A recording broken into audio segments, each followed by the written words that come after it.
Madera on the beat.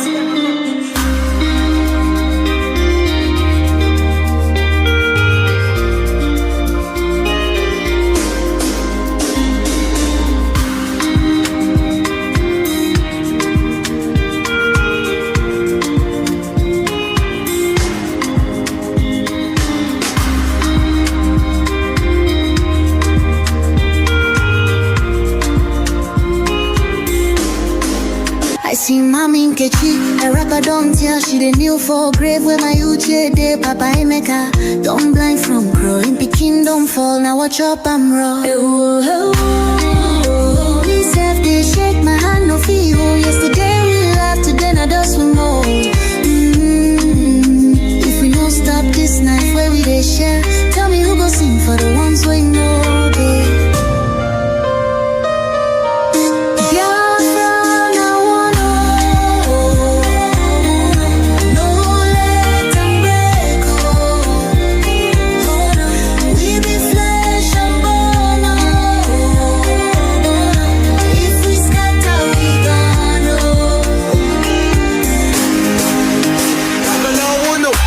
She need the voice from under the soil.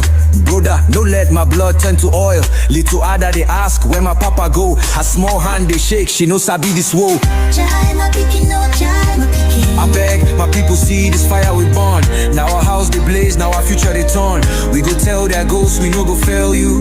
If we hold this love, that death go burn you. No, make we try yo. Back up in the day. I beg my people see this fire we burn. Now our house they blaze, now our future they turn. We go tell their ghosts we no go fail you. If we hold this love, that death go burn you. Oh, make we try yo. Back up joints with a trembling. Oh.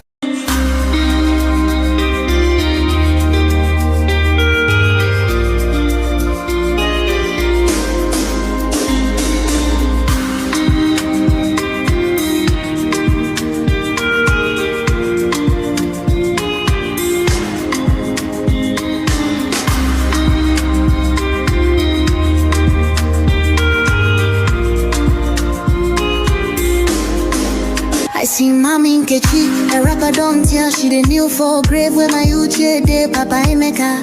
Don't blind from growing, Pekin don't fall, now watch up I'm raw. Me self they shake my hand no feel. Yesterday we laughed, today now just we more. If we don't stop this night where we they share, tell me who go sing for the ones we know they.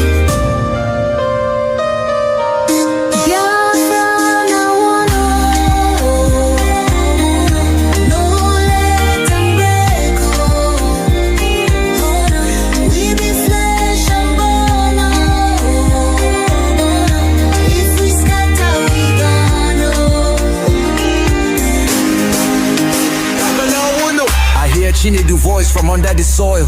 Brother, don't let my blood turn to oil. Little Ada they ask where my papa go. Her small hand they shake, she knows I be this woe.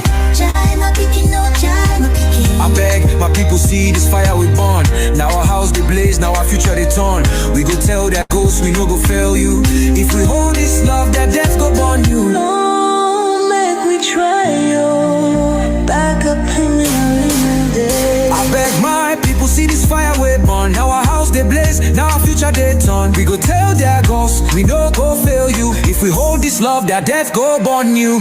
Oh, make we try yo. Back up joints with a trembling. Oh, hey.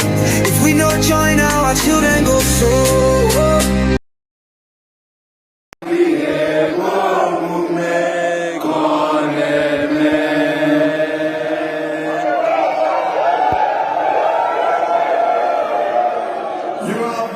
Today,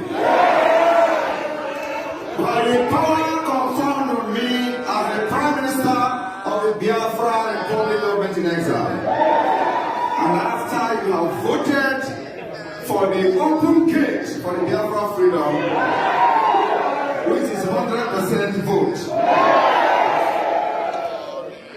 this charter has become a law, and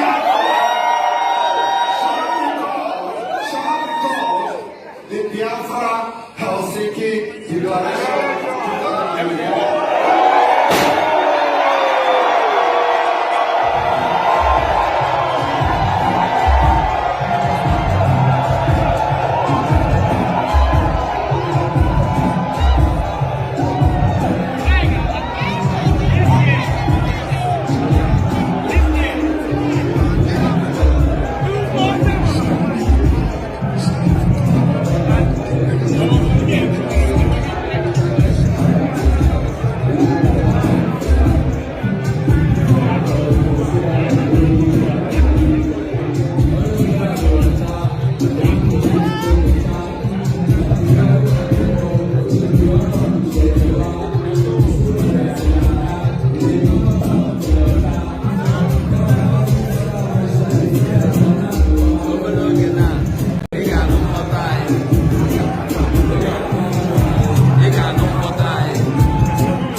Our freedom has been discussed and have been getting it 100%,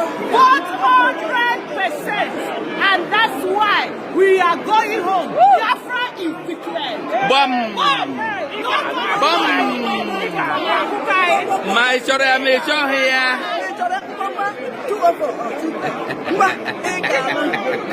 Overlook it now.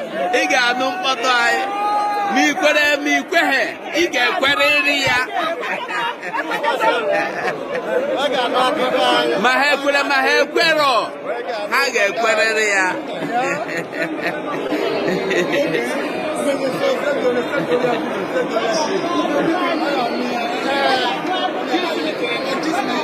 They must surely hear from us. What we are doing today is a historical event, which from eternity, which can never be abolished. The land of Finland has given us that platform, which we have stand and build our the pillar of freedom of Biafrans. We are the land of the future. Thank you for all your effort. Thank you. Let's go ahead.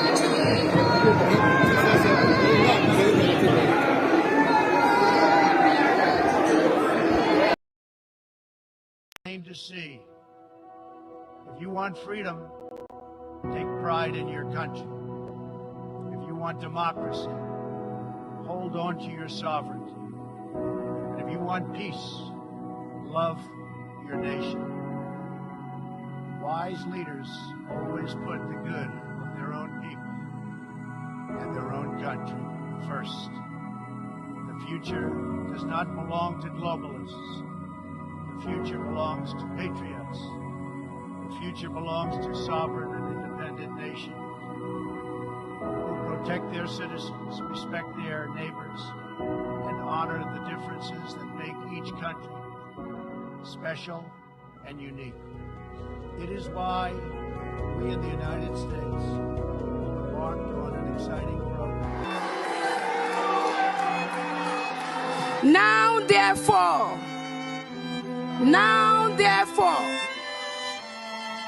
the Prime Minister of Biafra Republic Government in exile, His Excellency Ebba Simon Jaku, by virtue of the authority and pursuant of the issues and principles recited above, do hereby solemnly proclaim that the territory and region under the 40 confederating states of Biafra, together with her continental shelf and territorial waters, shall henceforth regain her independence. Truth is plain to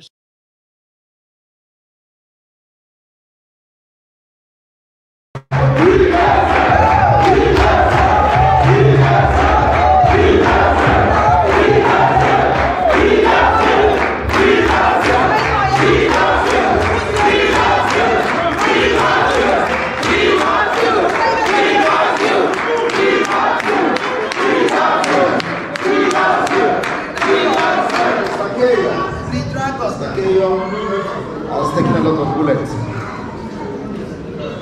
for me.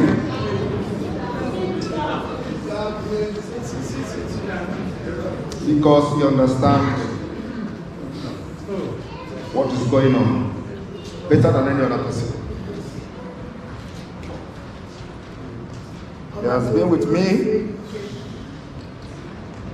since the time he met me to this point, and he believed in me.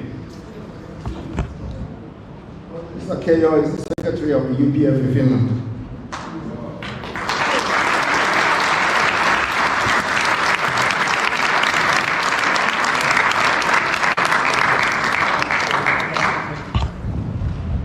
Well, in the afternoon, I'm going to make an official speech which will address a lot of things.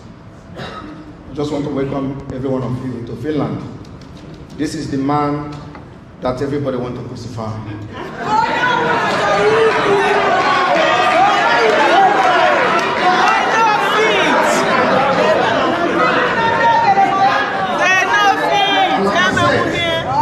God is going to use me to end Nigeria.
This is not wicked word.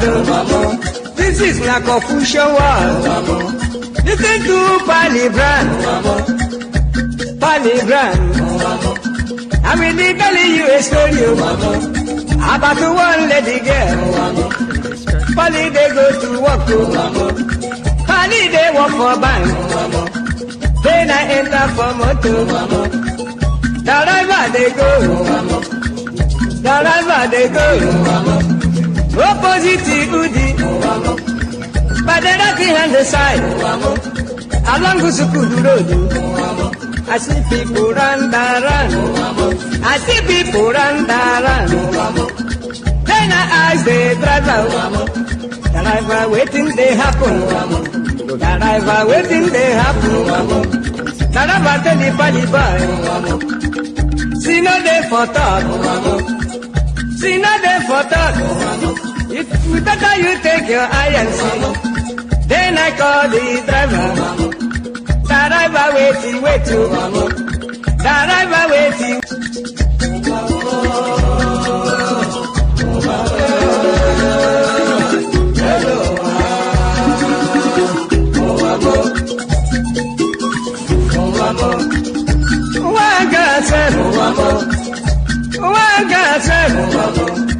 This is not wicked word.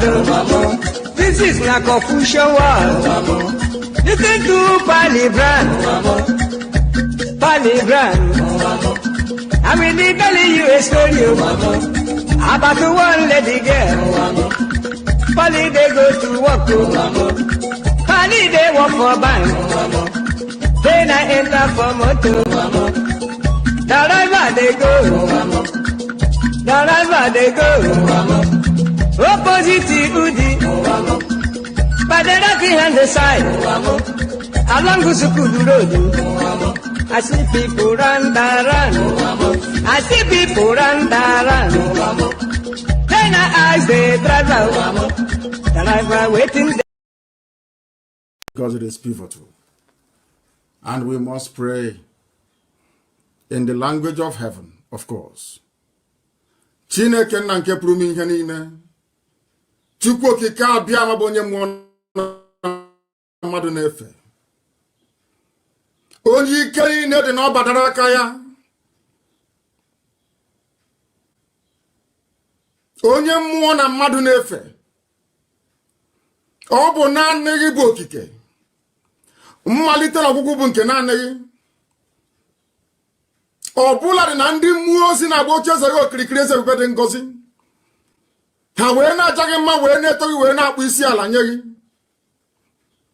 ọbụla dị ndị okenye oru 2 na 4 bụ ndị na-atụ mkpọ ọlaedo wee na-asị na ịdị nsọ Chineke ha sị na ịdị nsọ Chineke ha sị na ịdị nsọ Chineke lekwa ka ebube gị si wee sachie ihe niile nke gị nwekere eke n'ihi na ọ bụ naanị gị bụ onye kere ihe niile nke mmadụ dị ndụ na-ahụ anya ma nke ọ na-apụghị ịhụ anya mana nwe onye kere gị ọ bụ ya mere ndị Igbo ji wee na-etu ha na-akpọghị ọka aka ọ bụ naanị gị bụ ọka ome ntụkwasị obi anyị niile ebumnobi anyị niile bụ n'ebe nọ nna nke ebere dị ngọzi anyị wee na-arịọ gị ka ị gwara amara gị na ọmịiko ịhụnanya gị na ebere gị ngọzi gị nke pụrụ iche wee leta ndị gị n'ihi na ọ bụ ụmụ oru gị ka anyị bụ nna nke ebere dị ngọzi anyị enweghị chi ọzọ ewezụga gị anyị anaghị efe arụsị anyị anaghị akpụ isi ala wee nye ihe ọbụla mmadụ nwaanyị nwụrụ anwụ nna nke ebere dị ngọzi ọ bụ naanị gị ka anyị na-efe n'ihi na ndị ọbụla pụtara ife gị eze ebube dị ngọzi ga-efe gị n'ime mmụọ na eziokwu ha sụghị ngọ gatụ egwu mmadụ ọbụla onye nwe m na Chineke nna nke igwe ka isi wee nọnyere ndị Igbo wee gọzie ha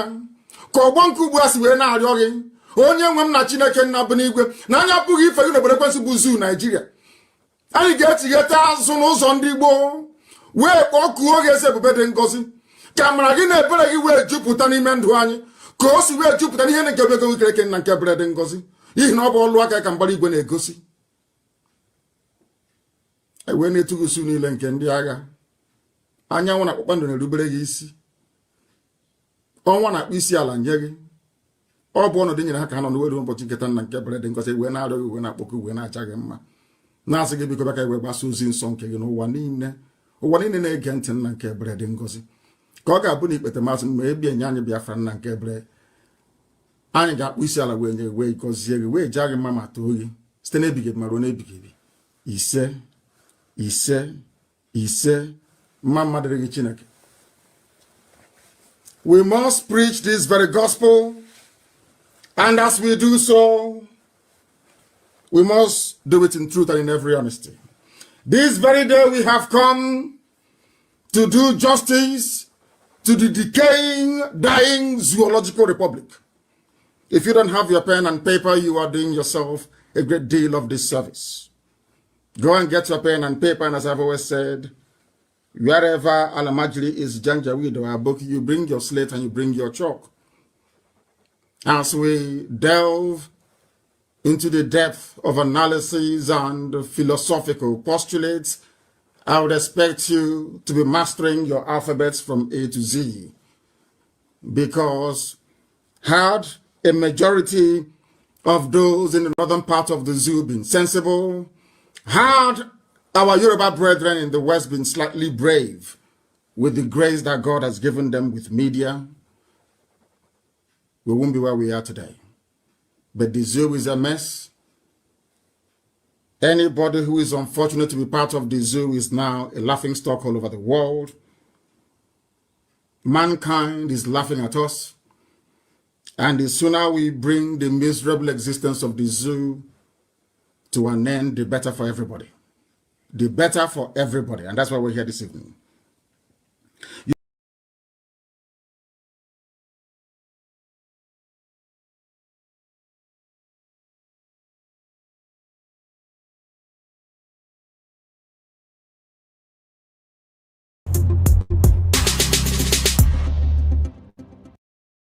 Of God, given to his children for their eternal habitation. We may have failed in the past to recognize this very fact, but now that this generation has come, there is nothing anybody can do to stop us from restoring the kingdom of God upon the face of this very earth in the land of Biafra, without apologies to anybody.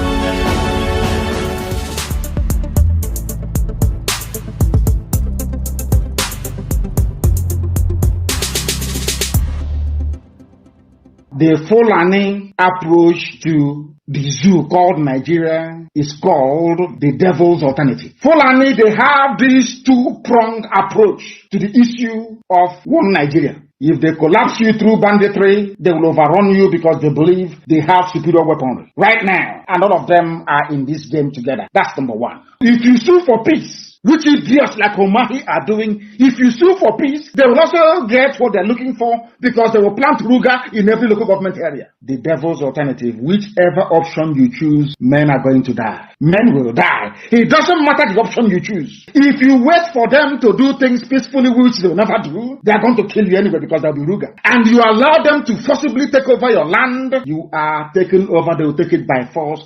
And Fulani will plant their people in your local government areas. That in the next 100 years, you'll be hearing about Olo Emirates. And then we'll be like Hausa people. Our great-grandchildren will now ask their parents, what happened? They will tell, oh no, there was somebody called Hope. He was playing politics. He loved Nigeria. There was one called Omahi. He loves Fulani. He used to be our brother. But then we are gone. As a race, we are finished. And I said to these fools, Fulani Caliphate is dealing with you people, but you don't know it. They are like the vulture. Nigeria is pregnant. If Nigeria dies during the pregnancy, they benefit. Nigeria gives birth to their Ruga, which they want, a new Nigeria, which they want, is also to their benefit. The only people aiding and abetting them are these quislings, the fulefus from the East, intellectuals, and sophisticated morons from the West. Ojukwu negotiated restructuring. What happened? They came back and they said no. Ojukwu said, okay, so you want to continue to kill my people all over the place? No. Because of that, I'll declare Biafra. Today, they have brainwashed all of you with the perverse notion and thinking that somehow Ojukwu is responsible for causing a war, when opposite is the case. That Gowon was the aggressor, not Ojukwu. That's how Nigeria is. Always blaming the victim. And we lost over 5 million people during that very genocidal war. They killed over 5 million Biafrans. They wanted to wipe us away from the face of this very earth. But we survived it. And we are here today. Those they gave birth to, that have come. And this time with a wrath that you cannot even begin to imagine. And what we are pursuing is a part of pressure, relentless pressure, to ensure that Biafra comes. How are we going to employ that pressure? There are only two ways to get your freedom in the history of the whole world. Freedom can be gotten only two ways. One is through the ballot box. In other words, people will contest and they will have Biafra Nationalist Party. Yes, as they have in Scotland. And then we vote for them. When they then go to the house or maybe go to Abuja, they will say, we are here under the mandate of Biafra Nationalist Party. Because of that, we want to go and conduct a referendum in order for us to be free. The other way, you fight. Either you go through the ballot box or you fight. Which option are we choosing? We have chosen to fight.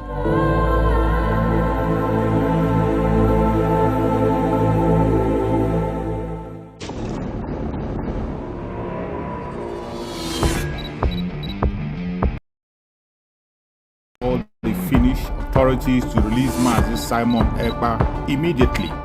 Our Prime Minister, Mazi Simon Ekpa Joko, has not committed any offense. Therefore, we demand for his immediate release. Free Mazi Simon Ekpa and free him now.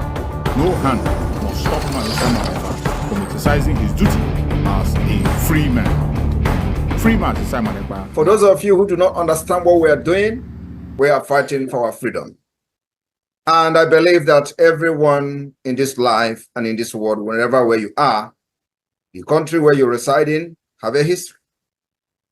Now, I want every one of us here today and those who will listen to this particular speech to note one very important fact.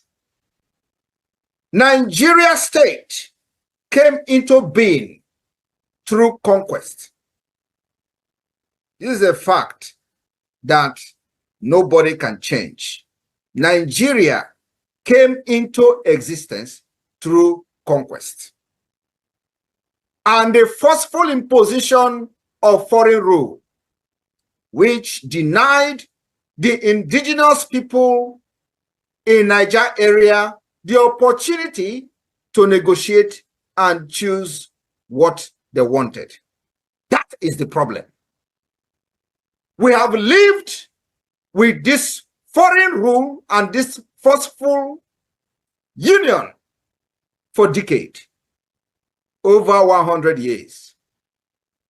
That is the problem.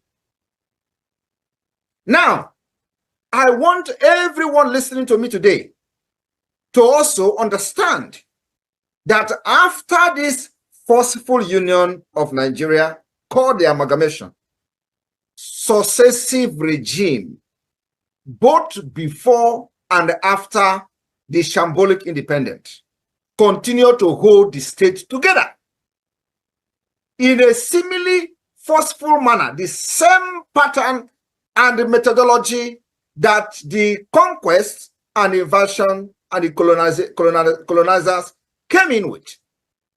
They're taught by the forceful and the barrels of the gun, they will continue to kill people for the unity of Nigeria. That also is the problem today. So, this impression that they are creating, that the country must remain as crafted from the amalgamation by the colonialists, and that this country called Nigeria unity is non-negotiable. That is also the problem. We have lived from centuries to century, and today we are in the era of 21st century. We are now in a global village where the things of the past and the things of the old are changing to become new. And they don't want to change Nigeria with the dangerous diversity that have now emanated from different angles and the different injustices and corruption, and now Nigeria has found itself to become an Islamic state. That is the problem. That you are supporting Nigerian government in any way, either in the Nigerian army, Nigerian police, Nigerian security, Nigerian immigration. The PM has said today, we are not against you, but if you wear the Nigerian uniform representing Nigerian government in Biafra land, you are going to pay the price, and you're going to pay the ultimate price for supporting a terrorist government that is in Biafra land. These are terrorists that kill our people, maim our people, burn our houses, burn our businesses, burn our homes in Biafra territory. If you are one of them, you have yourself to blame. If you are wearing any Nigerian uniform, Nigerian military uniform, Nigerian police uniform, Nigerian security uniform, sorry is your name. We have no prison, we have no jail. If you are caught inside Biafra land, you are gone. Only one, under his leadership, His Excellency Simon Ekpa. Anybody that is confusing anyone or telling you there is another, no, there is nothing. There's just one, recognized by His Excellency Simon Ekpa.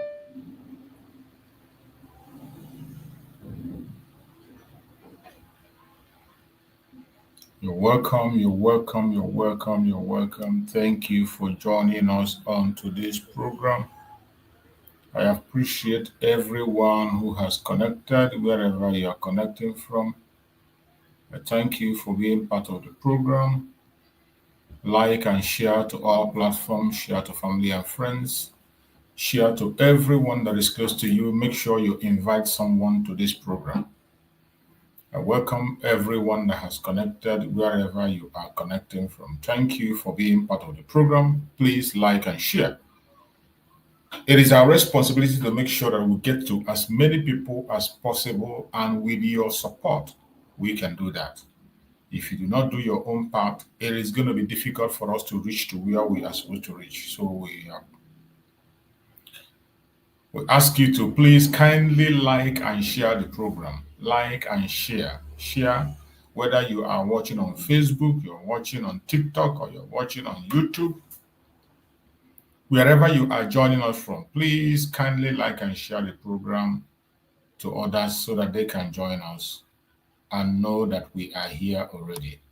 We know that our notification is being hindered, our notification is obstructed.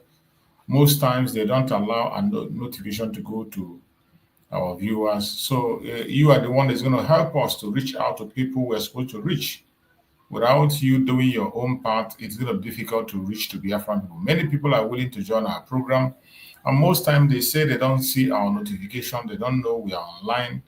It is not ordinary. We are fighting a battle, and in that battle, it is a very heavy one, and every one of us must put our hands together if we must be able to win. If you want us to win this battle, you must join us by clicking like and share. When you like the program, it will help the algorithm to notify people. They will have no choice than to trigger the notification for other people that have interest on what we are doing to join us. That is why it's important for you to like the program when you join. If you are watching on TikTok, you tap the screen. Tap the screen. That will also help to send notification to everyone that is around you. My fellow Biafrans, I welcome everyone that has connected. Thank you for being part of this very program this weekend. I wish you all a very happy weekend. It is another wonderful weekend. I wish every one of you, wherever you are, whatever you are doing, I know it's a free day, it's a rest day. Some of us are supposed to be resting in our homes. Some of us are supposed to be doing one leisure work or the other. And some of us, though, are still at their work today. So wherever you find yourself today, I wish you a very happy weekend. And I pray that Chukwu Kukabiam will give us the strength to overcome. We have come once again, as we always do. Remember, in this platform, we stand with the United States of Biafra.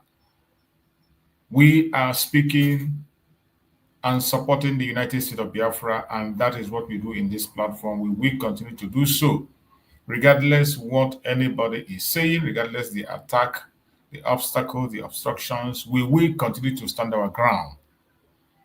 What we do in this platform is to present Biafra before the whole world, to seek recognition of Biafra, to present our case before the whole world, to tell the world what is going on in our new nation, the United States of Biafra, to expose the atrocities of Nigerian government in Biafra and the atrocities of the Nigerian government against their own citizens.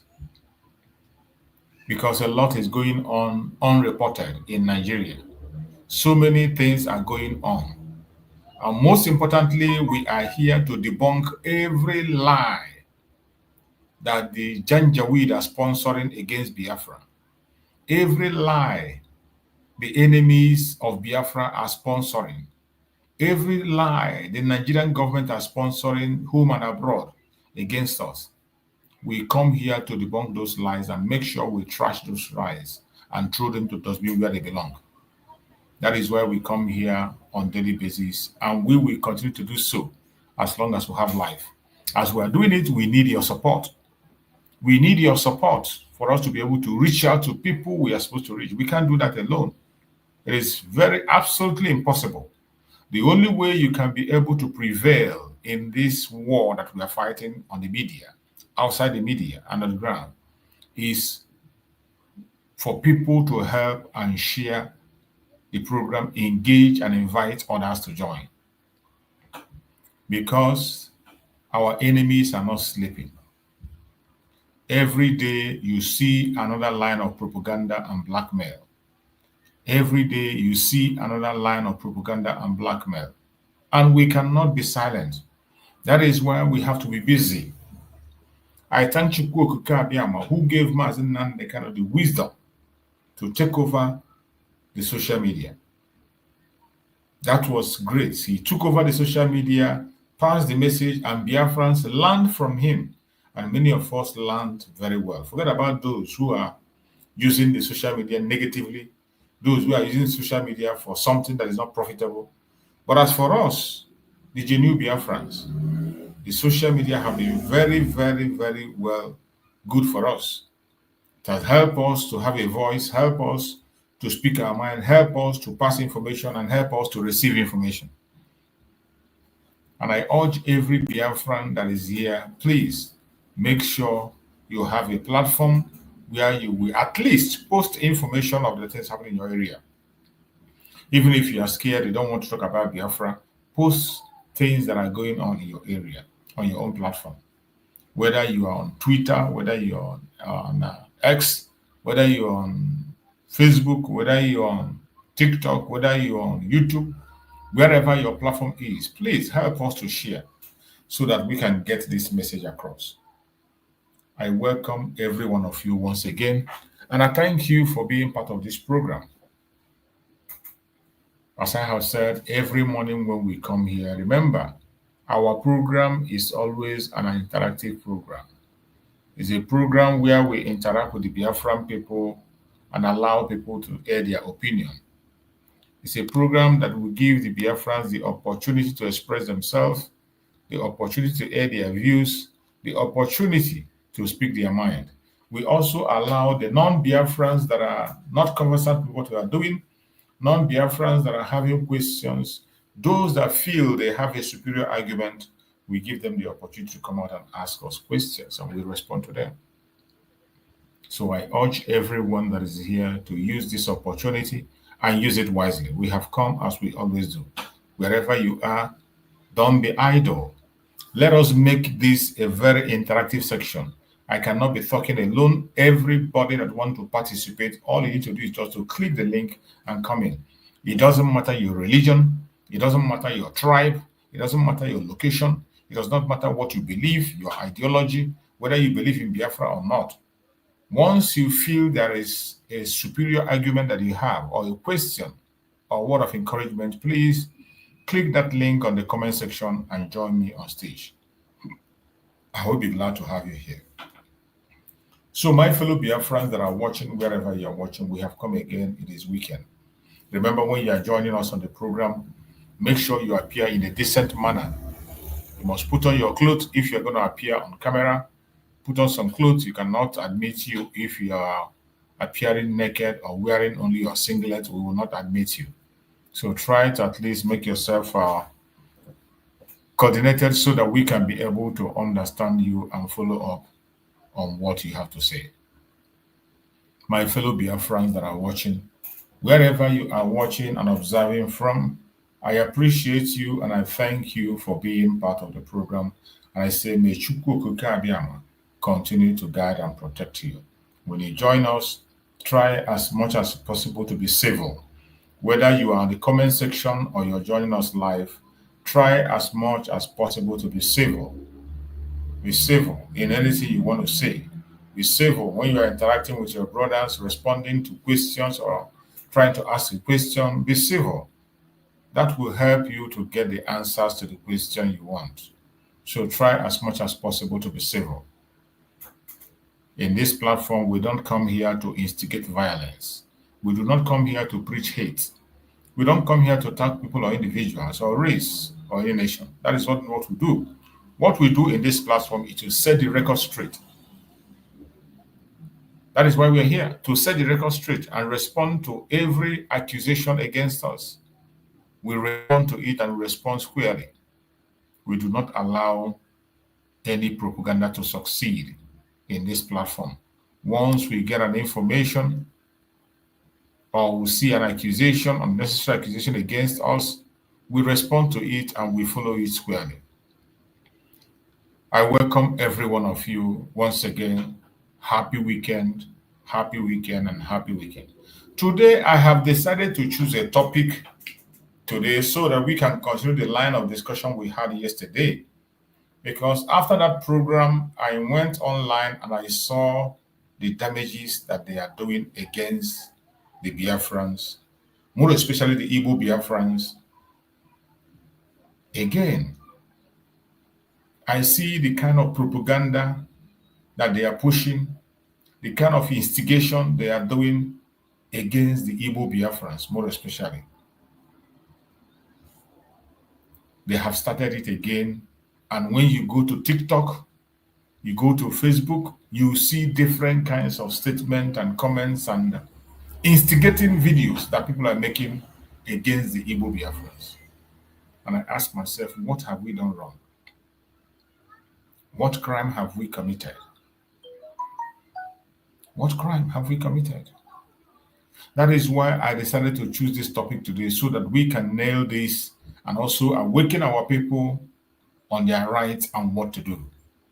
And the topic says, a call for action. Biafrans must identify and stop the conspirators now. We are victims. We are not the oppressors. We are the victims. We have always been the victims. But each time they come, they paint us to be the aggressor. Biafrans has never ever been the aggressor. The Igbo Biafrans, they have never been the aggressor. There has never been any time in life I have never had. If you have had, please, those who are non-Biafrans, those who are non-Igbos, if you have had anywhere where Biafrans or Igbos have acted as an aggressor against certain people, please let me know. Maybe I have not seen, but I don't think that such a thing exists. We have always been the victims. Every time, right from the creation, right from the immemorial, we have always been on defense, defending ourselves. Nigeria has put us in a situation where every single Igbo Biafran always be on defense. Wherever we go, we always have to be explain, and explain. Even when we are making an innocent contribution to an event or to a society, to a program, we are always made a suspect. This is the foundation that was led by Nigeria against the Biafrans. And mind you, this did not start from the Civil War. The attack against Biafrans started from the amalgamation. From the amalgamation, that was when the envy started. Some of you saw when Ahmadu Bello was interviewed. Ahmadu Bello said that they will never allow any Igbo to be in position. That instead of them to allow an Igbo to be in a position, they are going to bring a foreigner. And if they don't find a foreigner, they might choose from other regions, but on contract. That statement was made before the Civil War. You know, some of us sometimes we just jump it, take it forward to Civil War, and we say that this started for Civil War. Just like they will say because they killed their father, Ahmadu Bello, they killed their father, this one, that Sadwana, because of the death of the Sadwana, that is why this one happened. That is why they are. Even before the death of Sadwana, they have planted this hatred. The jealousy has been there. The intimidation has been there. The attack against us has been there. The greed, envy has been there. It only got pronounced very well from the Civil War and after the Civil War. But even before then, that has always been there. For no just cause. Not because we committed any crime. Not because we have stolen anything from them. Just because of sheer jealousy of our hard work. Before the Civil War, that was when this started. All this attack against the Igbo Biafrans started before the Civil War. Started before 1967. It started before the coup they are talking about, the revolution that they branded coup. There has always been an attack against the Igbo Biafrans. There has always been a hatred against the Igbo Biafrans just because they are successful, they are hardworking, they are very progressive. And instead of the other people around them to engage on a healthy competition, compete, they go back and they begin to push propaganda and lies against the Biafrans. You know, in as much as many a time we try as much as possible to avoid this area of discussion that has to do with regions, tribe.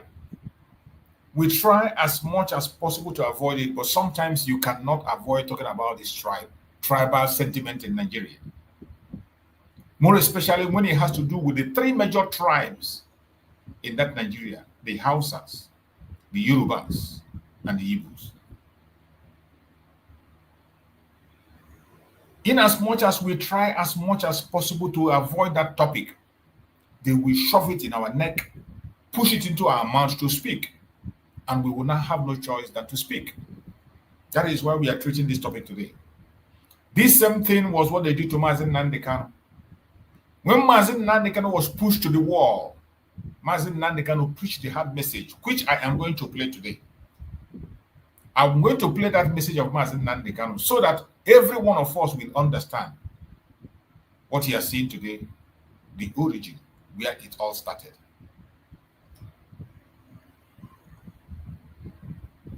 We have to identify where it all started. Every Biafran must begin to pay attention. If you are a Biafran and you're not still taking media serious, you better begin to take media serious. Every one of us is supposed to be a media warrior, because it is only through the media that we can be able to win this battle. In as much as we are going to fight it on the ground, but in the media, we need our presence much more than we have it now in the media. A certain section of people in Nigeria are using the media to damage the image of the Igbo Biafrans. In every little opportunity they have, they are the one in charge of the media in Nigeria.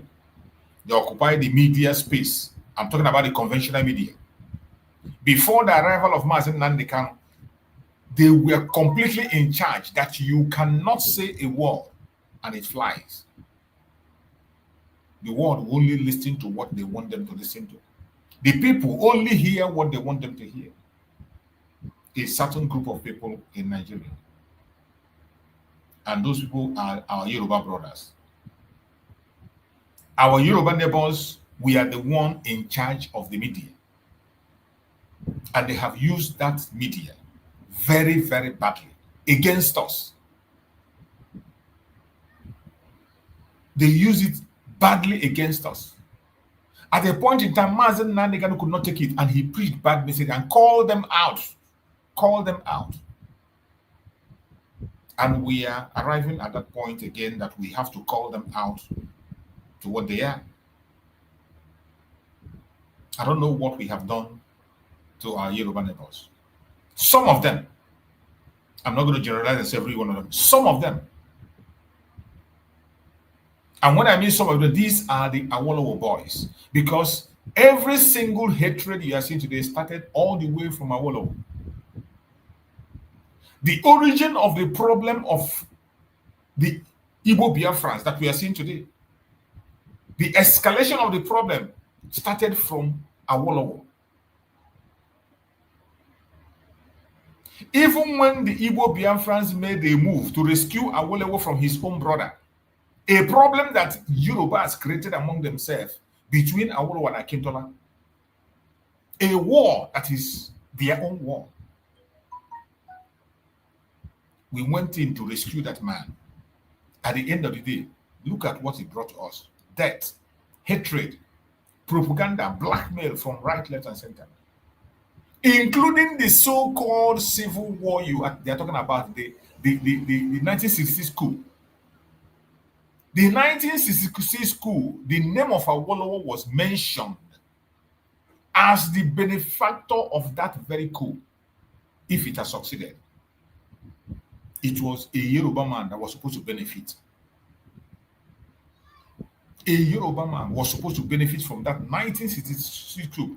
Every single participant in that coup confessed that he is the one that was supposed to benefit. But at the end of the day, that man is still the man that hated the Biafrans more than any other individual. I can bet you Awolowo hates Biafrans more than Igbo Biafrans. Hate Igbo Biafrans more than any other living creature. For no reason.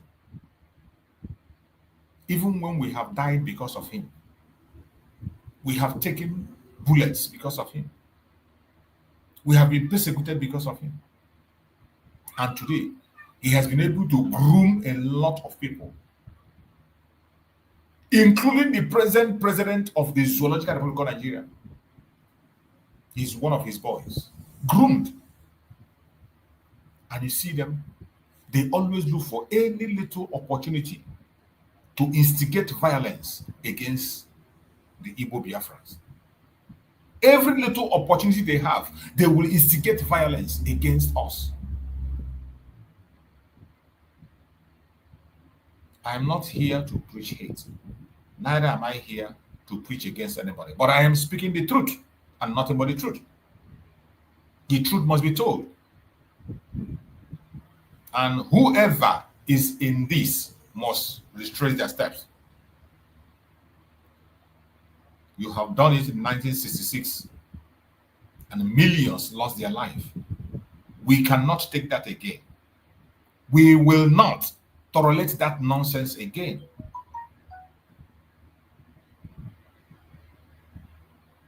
We have seen what is happening today in the issue that came up in Ghana.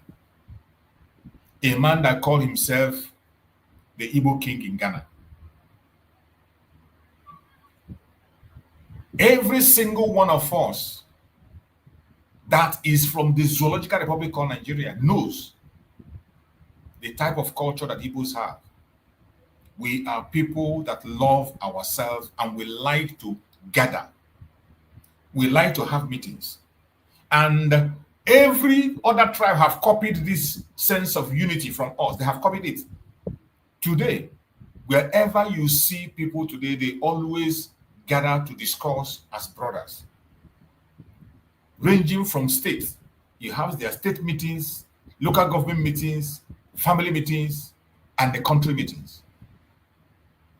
In all parts of the world, that was introduced by the Biafrans, the Igbo Biafrans more especially.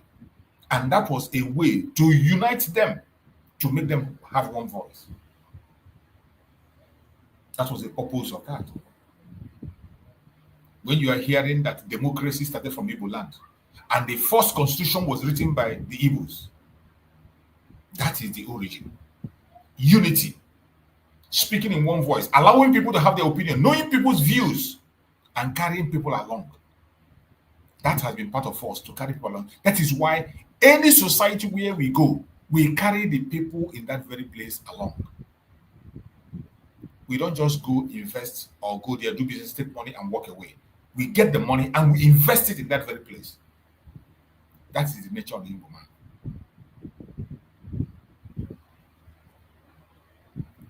There has never been any written history anywhere that the Igbos conquered anybody.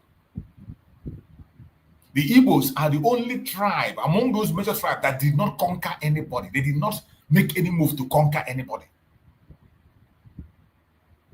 It is not because they don't have the population. It is not because they don't have the wealth.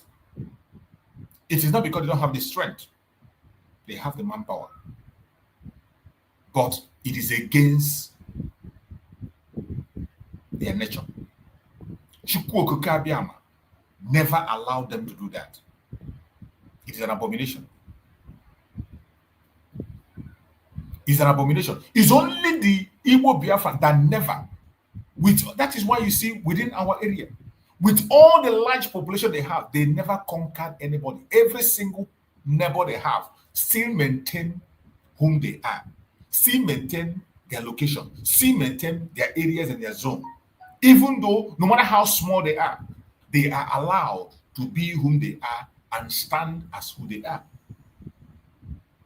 Unlike in the north, go to history, you see where many northern people conquer, many northern empires conquered different people to attach to themselves, including southwest Yorubas.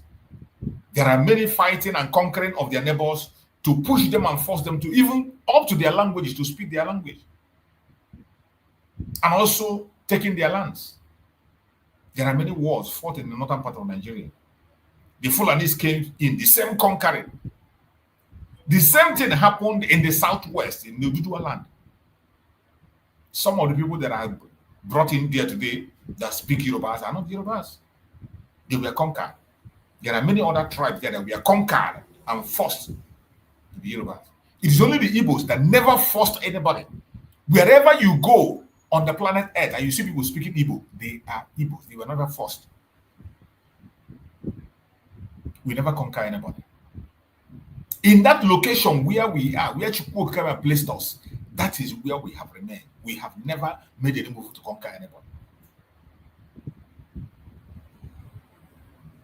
And everybody should know that. The Igbos do not have the nature of going to conquer somebody. It is an abomination in our culture. It's an abomination to go and take over somebody's land by force. It's an abomination. You don't do it. Even in our tradition, you don't do it. Forget about the fact today that they have destroyed everything and some evil men have come in. In those days, when you take somebody's land, the god of the land will strike you dead. It's an abomination. You don't take people's land. You don't take something that doesn't belong to you. You occupy the space given to you, make it flourish, develop it, and make it what it is. And if you must expand, you must offer money.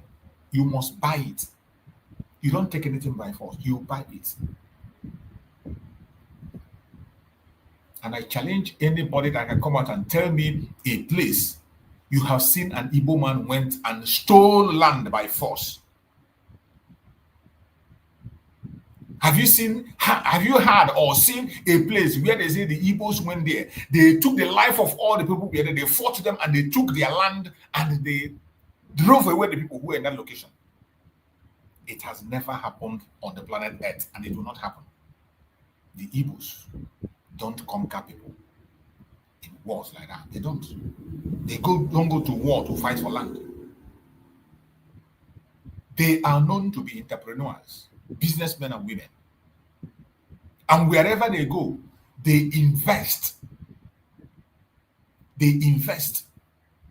Whatever they need, they will meet you, they will negotiate with you, they will buy it. If they want it, they will buy it. It doesn't matter how much it costs. It does not matter how much it costs. As long as you are willing to sell, they are willing to buy. The Igbos will never force you.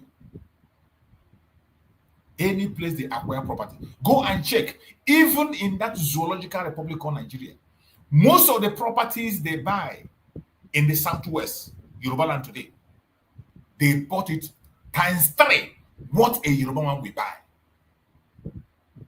Times 3.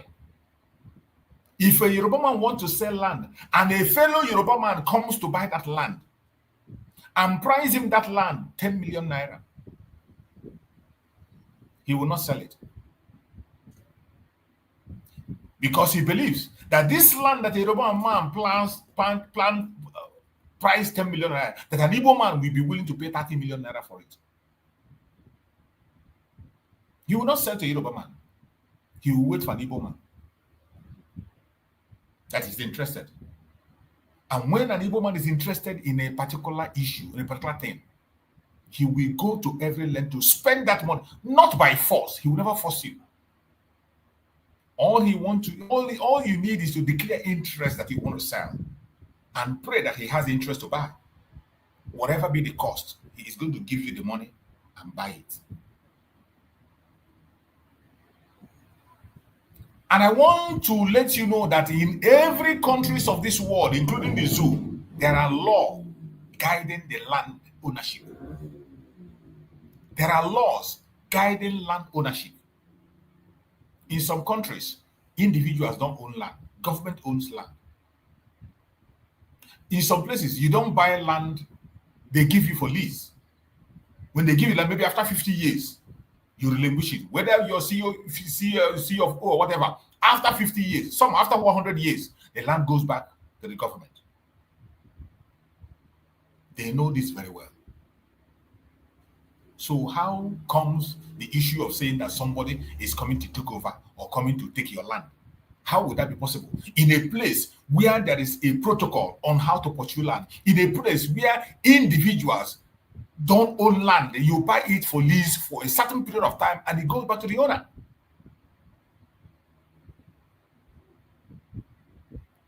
How does that translate to land grabbing? Today, the one that touched me most was I watched somebody on TikTok who was spilling nonsense from his mouth, claiming that he knows what he's saying. Calling the Igbo Biafrans land grabbers.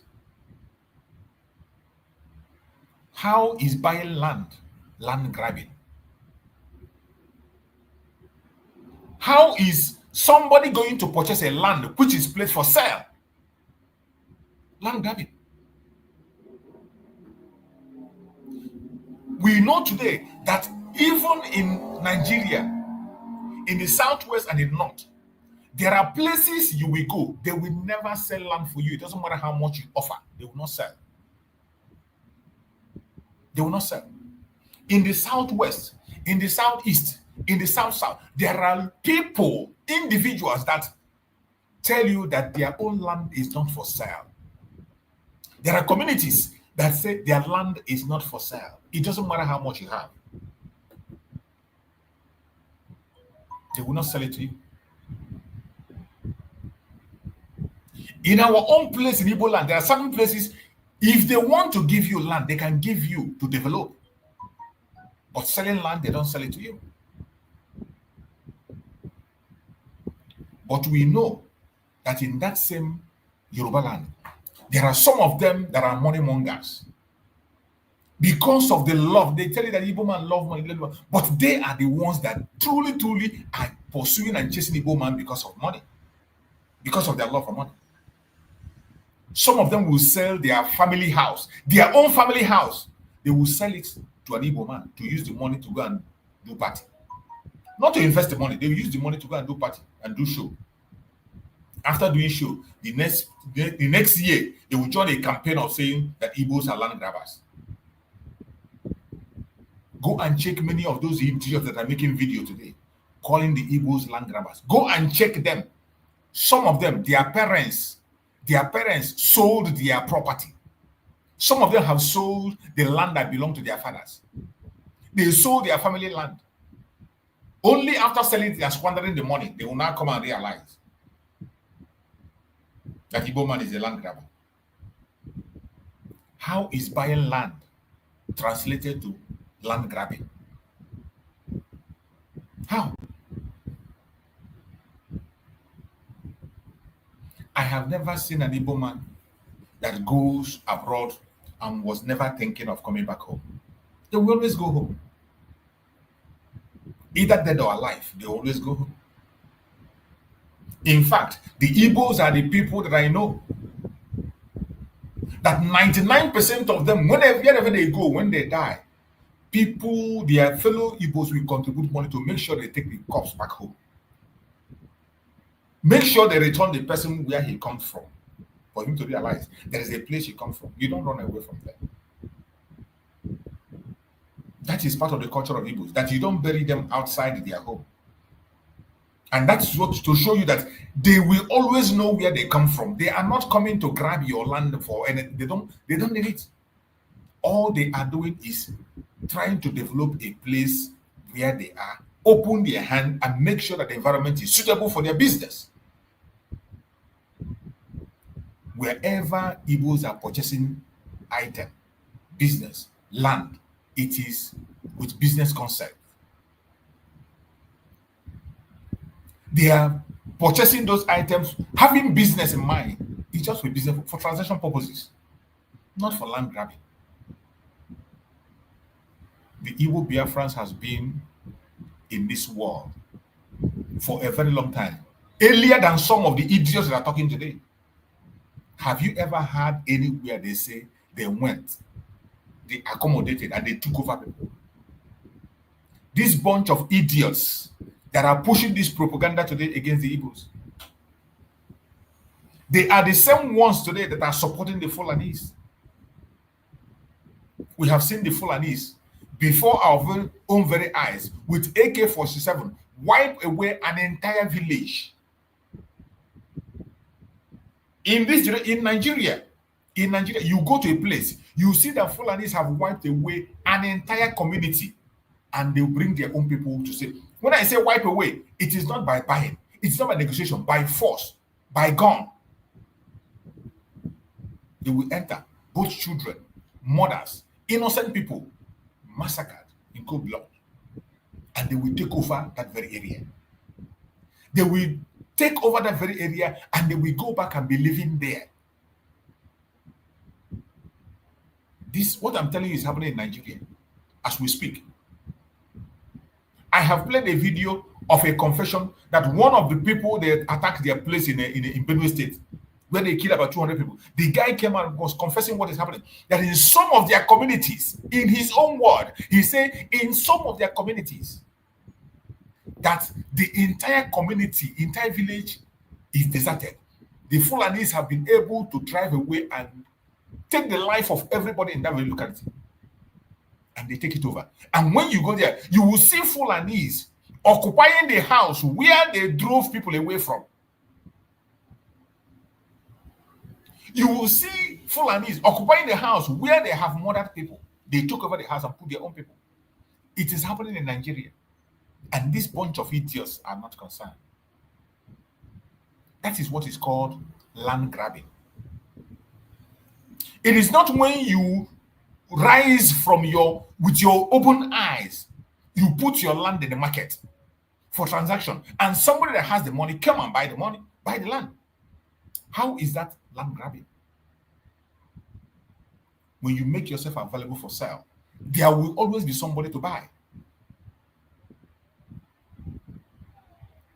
The Igbos are business minded, and anything that will fetch money they will go into it.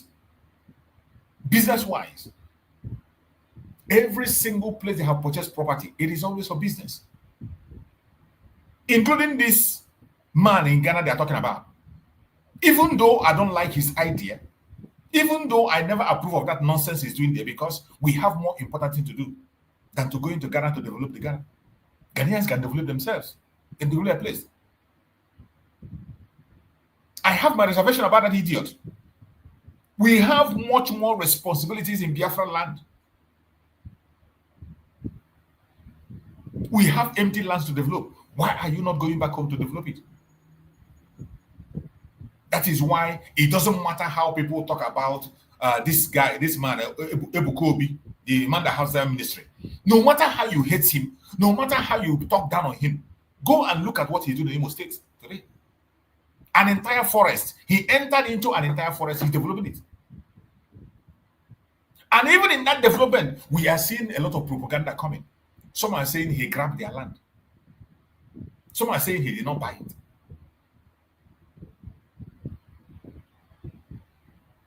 A lot of confusions are coming there. Some are saying it's their land. Some are saying that is why Biafra is so important to us than any other thing. So that we can come to a situation where the government alone will be in charge of the land. If you are capable to develop a land, the government will give you a portion to develop. Not somebody accommodating land, your grandfather land, your grandfather, and you don't have money to develop this land. You cannot develop it, and yet you are dragging it. You can't develop this land, and yet you are keeping it for yourself. Some of them will go to the extent of using juju and everything to keep the land. The land that you can't develop it.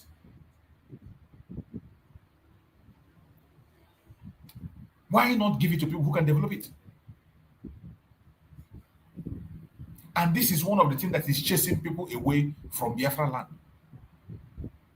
Because even those people that have the money to develop, when you come to develop, some people will just hold hand. It is our community land. It is our ancestral land. It is our this land. And you can't develop it. You are not ready and willing to develop. You don't even have the resources to develop it. Why not give it to somebody who can develop it? You see why it is necessary that we get out of the Zoological Republic so that we can have our own nation. Write our constitution, which is already there. In our constitution, nobody owns a land.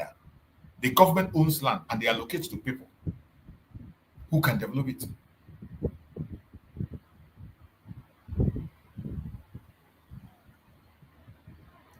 All this hatred we are seeing, attack, right, etc.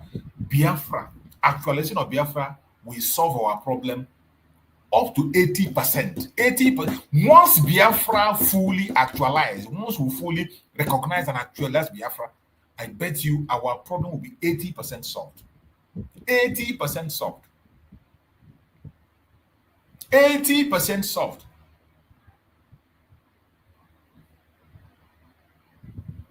Look at the kind of propaganda our Yoruba brothers are pushing today. Because most of those platforms that are speaking that they are Yorubas. Not all the Yorubas. Some of them, the Awolowo boys, those ones who have only taken, they measure their growth with a Biafra. They measure their growth with an Igbo man. As long as they are living better than Igbo man, they feel they are okay. They are satisfied. They don't even care what is happening. They don't care. As long as they are in a better position than an Igbo man, they feel they are successful. Go and check their platform today. They are instigating Ghanaians against the Igbo Biafrans. Go to their platform. They are instigating Ghanaians against the Igbo Biafrans, telling Ghanaians that Igbos want to come and take their land and establish. They want to take their land and take over. I was watching one. I was listening to one idiot. He was saying that the Igbos want to do the same thing they are doing in Nigeria. They want to come and take over their land. The same thing they are doing in Lagos. They want to come and take over their land. That is how they dominate. They take over everywhere. They want to take over. And look at that man. He wants to take over. That Ghanaians should not allow. Ghanaians should rise. They should rise up. I was just listening to this idiot. And he was so comfortable. Instigating violence against innocent people. Something that an individual with his own mindset, something he feels he wants to do to develop the area where he is. In a country where there is a constitution, the highest thing you would have done is to go back to your constitution and remind him of what your constitution says. I understood that Ghanaians have a constitution, a law that guides land ownership.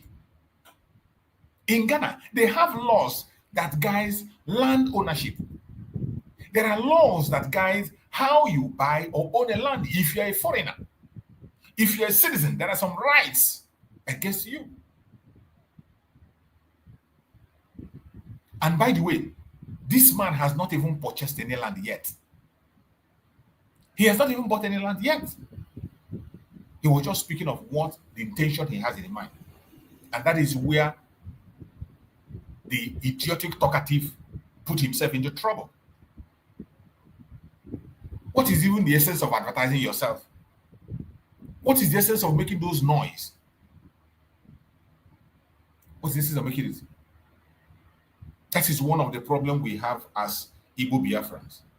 And that is why I say I hate people who are, what do they call them?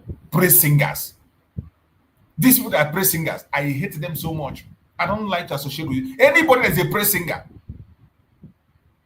I don't trust them. I don't want to do anything with them. And if you see anybody as a praise singer, be very careful with them. These are very deceitful people. I don't know how to describe them. And you see, that praise singing have made some of us to make certain mistakes many times. They will push you and push you and push you until you fall into a ditch that you cannot be able to come out. I could remember the time of Oliver the Cook. When Oliver the Cook was singing. Today, do you even hear his music again? Most of his music is gone. You can't hear any of his music because all he was doing was praise singing. All he was doing was praise singing. Every other musician that we know, at least they were singing. When they sing, they have some solid music where they sing and tell stories of life and things that happen. Something like Osadebe. Osadebe still have some portions of music that you can play. Even 1,000 years, people are replaying and playing. But you go and check with Oliver the Cook, most of his music were just praise singing, praise singing, praise singing. Today, do you see people remembering playing the music anywhere? Because when you go there, you are just praising people unnecessarily. And at the end of the day, they found that people you are praising are nobody. They are nobody. They are just some individuals who decide to make themselves popular. And that praise singing have led so many people into a trouble that they can never be able to get out of. You want to be known. We are still having the same problem in this issue of Reframing Biafra. Some people want to put themselves in a position where everybody will be singing praises for them. When they sing praises and sing praises, his head will grow. That is why I tell you, in this Biafra issue, I am not here to praise or to support any. I'm supporting Biafra. I'm not supporting you as a human being. It doesn't matter who you are. It doesn't matter the title you occupy. I recognize your effort. I appreciate your effort. But praising you, no, I don't have to. You're not my reason for being into the Biafra. You're not. I will appreciate your effort. I appreciate the effort of our spiritual master Nandekano. He has made a lot of sacrifice, and we appreciate him.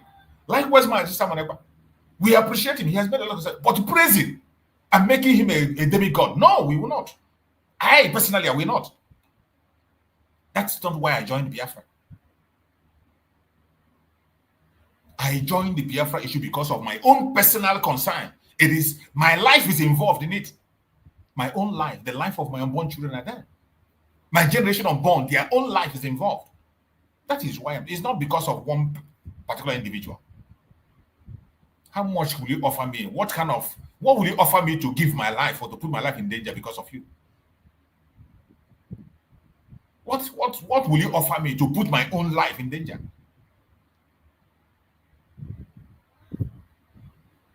How much do you think my life worth? That I will come and begin because I want to praise you, or because I want to make you a god.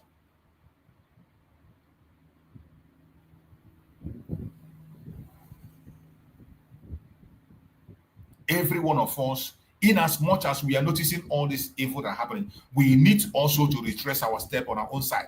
This noise making, we have to reduce it. Praise singing, you have to reduce it. Making human beings God, you must have to reduce it. Most of the time, you see us idealizing people. And when we begin to idolizing people, that is, it gets into their head and they begin to misbehave. And that is why people today, many people today, they want to take a title. Somebody will go and come out. Once he have some millions of dollars in his account, millions of naira in his account, the next thing to take title. They begin to take title. And when you address them, you don't call that title, they get mad. They begin to acquire title. And meanwhile, from the beginning, it wasn't so. From the beginning, in our tradition, you don't buy title.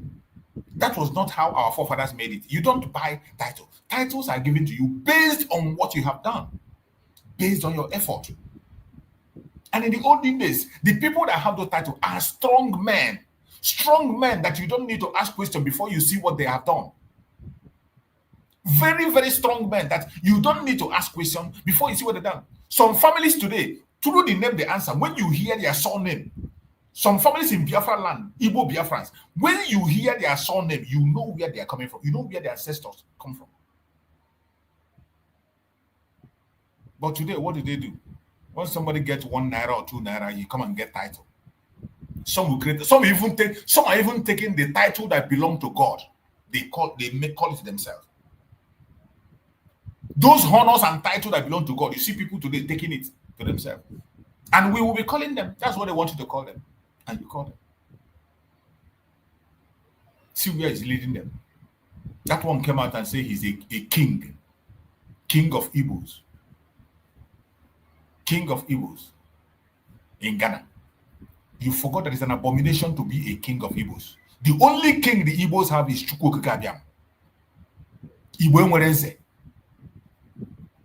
Igbo Enwereze. The only Eze we have, the only king we have is Chukwu Okike. And once you allocate that title to yourself, expect the danger to come. And the danger will consume you when the time comes. It will consume you. It will definitely consume you. There was a message Mazen Nandikano preached on this very issue about these people who go anywhere they go, they take a title. Isn't Igbo here? Isn't Igbo that? Isn't Igbo that? King that.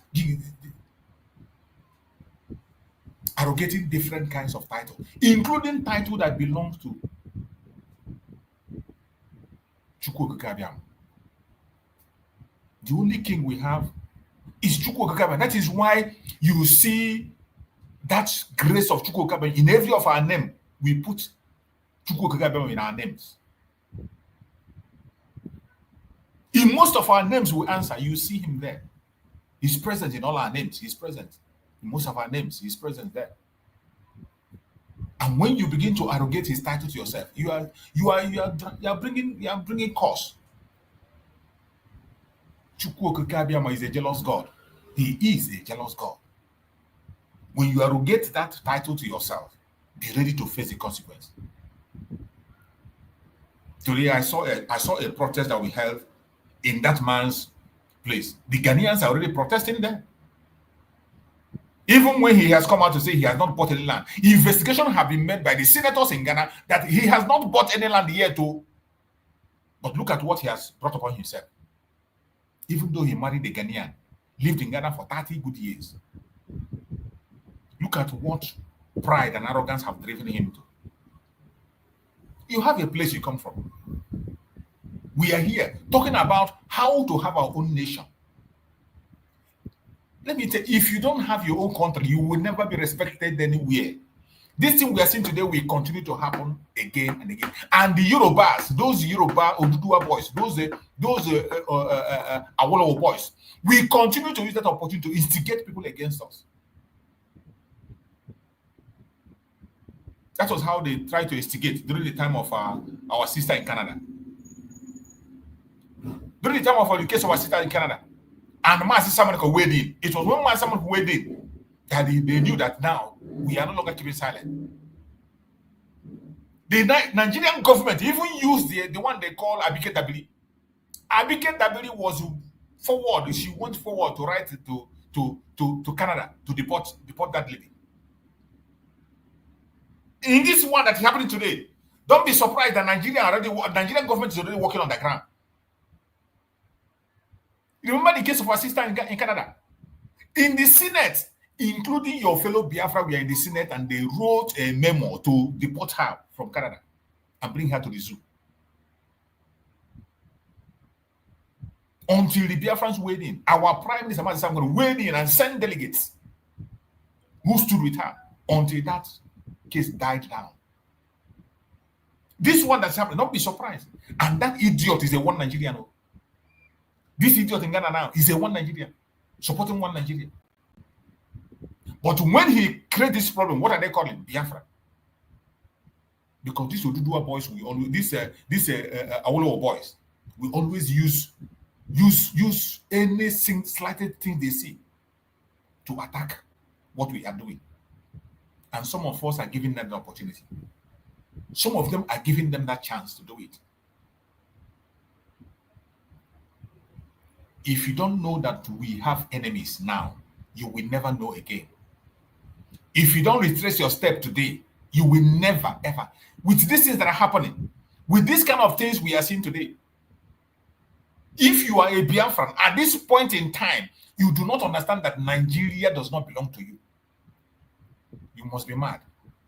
If you don't know that it is time for you to have your own nation, only when you have a country, that is when you will have respect. Look at it. Look at the Jews. Look at the Jews. With all this is they are talking about them today, you dare not temper with them. They have their businesses scattered all over the world, but they have their country. And whenever something happens, their country will come to their defense. And you don't maltreat them anywhere.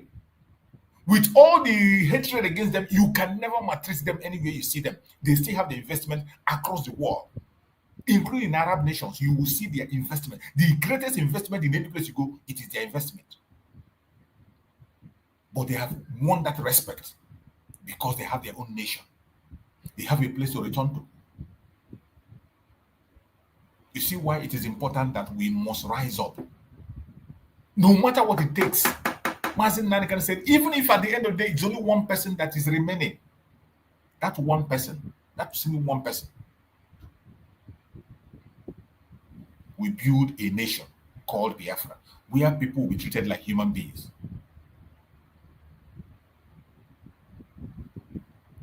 Enough is enough. We cannot continue to stomach the things that are happening. It is high time every one of us will rise up. Identify these people. We have already identified them all the way from our Awolowo. Some of our Yoruba brothers, they are the one that instigated the violence against us. They are the one that instigated the lies. They are the one using the media to push it. Today, they are instigating Ghana against us. They are instigating Ghanaians against us. Go online and see for yourself. Let it not be I'm calling them out of necessary. Go online. Some of them, go online. They are the one in charge of that instigation. Before you know it, Abuke Dabiri will be writing her own letter privately. That is how bad it is. The conspiracy, the global conspiracy against us is expanding more. When we talk about this conspiracy, it's expanding more. If we don't do anything, a time is going to come when you will not be able to even say a word anywhere you are. We know the conspirators. We know them already. Nigeria is a conspirator. They are the ones sponsoring everything. Nigerian government are sponsoring it. They sponsor it. Today, the people, our boys are the ones who are in charge of that Nigerian government. Tinubu and his boys. And you see them on media using their people to attack, preach lies, preach hate against us. At every given opportunity, they will attack us. It is high time we wake up. If we don't, it might be too late. I welcome my beloved sister and my brother who have joined me, my sister Ojugo and my brother Greg. Happy weekend. Thank you so much for joining. My sister Ojugo, please take the mic and speak to Biafrans as we proceed. Okay, brothers. Good morning. Good morning. My brother, those on the platform, and those listening, and Biafra all over the world. I'm happy that we're trashing this topic here. And I had a Maswa yesterday, who live in Ghana, came and talked about it, But I'm happy that we're using it as a topic to discuss on it, to trash this hatred, put it in the dustbin, and close it up. I'm happy there are people like me that are not social media, I don't know what to call it, anything, TikTok, they start, Facebook. There's only few people, that know what to do with their social media. Majority of people there are just there for craziness. Those who develop these apps, they develop it to positively help people. People that some are very educative, people do business there, but because of human being,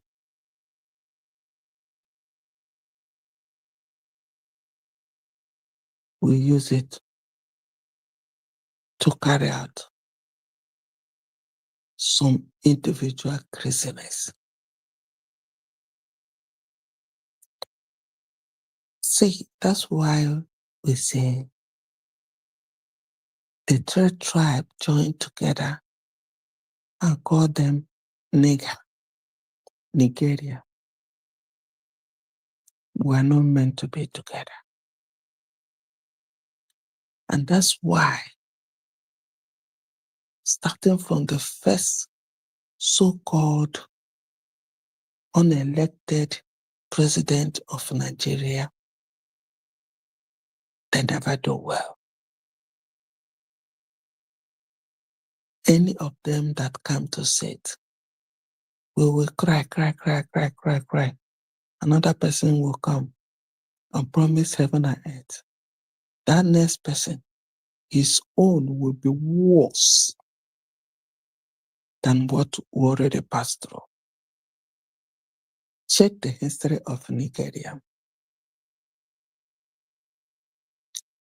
I also mentioned that any group, any organization, any entity that identified itself with Nigeria, you will only meet darkness. And that's what is happening to that brother in Ghana. From what I heard on Chuk's platform, that he put the Nigerian flag and is inviting Nigerian politicians. He invited darkness. You will never get peace. You won't get progress. Nigeria is not meant for progress.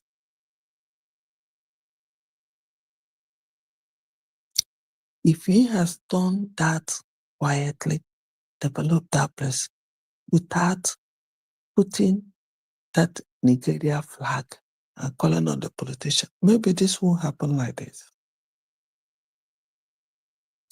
He brought a curse to himself.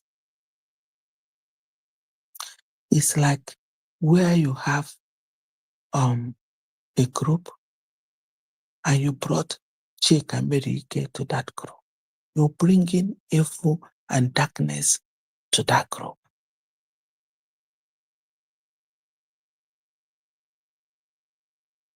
We talk about devil. Devil, we know, is a spirit. And where does spirit dwells in human form to carry out evil?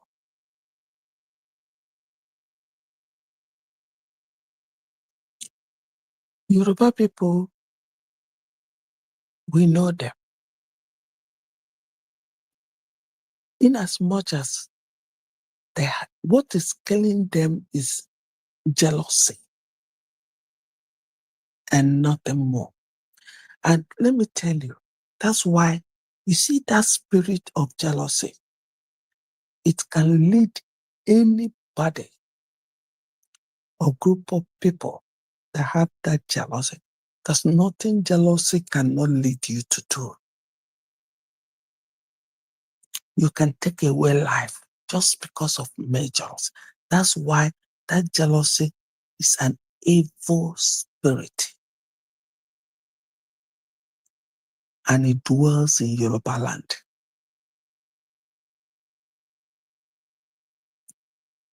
Now, okay, let's say in Nigeria,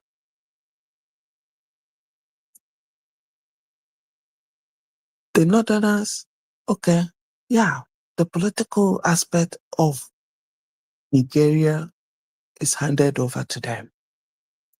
The Igbos are known for trading. What are the Yorubas known for? Propaganda. That is why in the history of that zoo, who handles the media? The Yorubas. That's what they're known for. So don't be surprised what they're doing. That is why every Biafra, wherever you are, we have to fight this fight to secure our border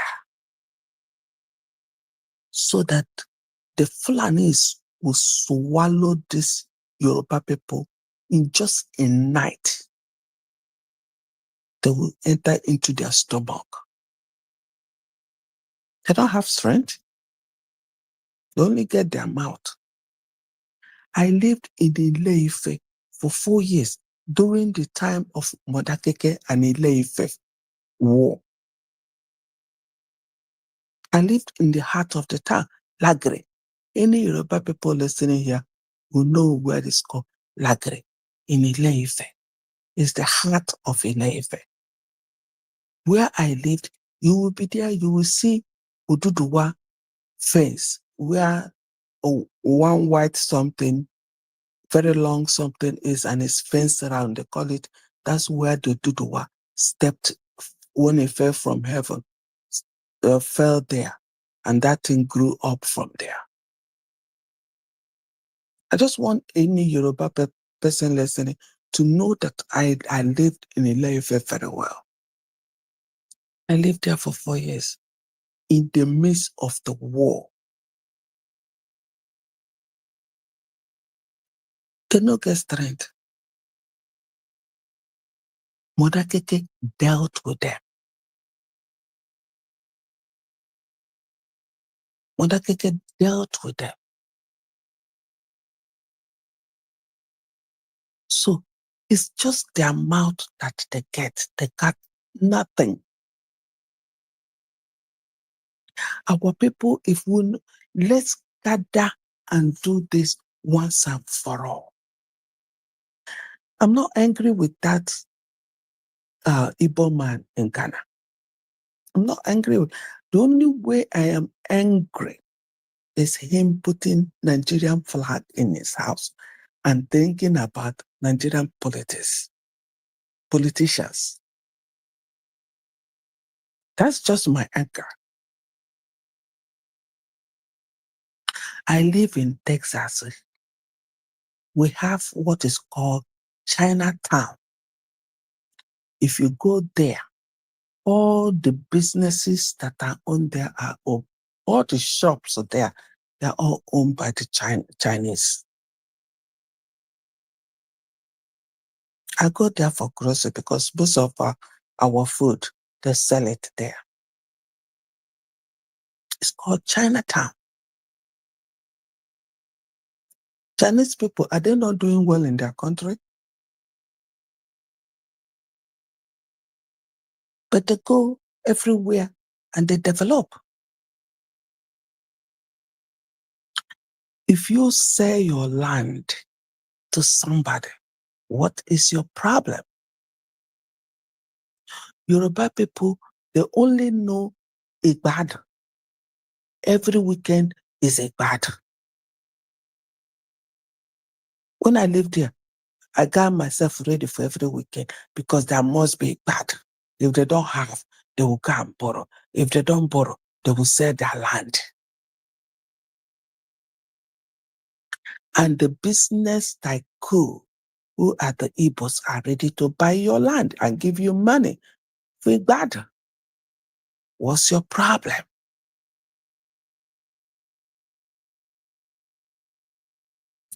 Another thing that is known for them, they know very well, is what? Ritual. They do with everything. But human body, there's no type of go to where Yoruba people are doing business, anywhere they're doing business. Go to in the east, in the marketplace, you see them, they will have a line where you can go and buy things that Yoruba people say.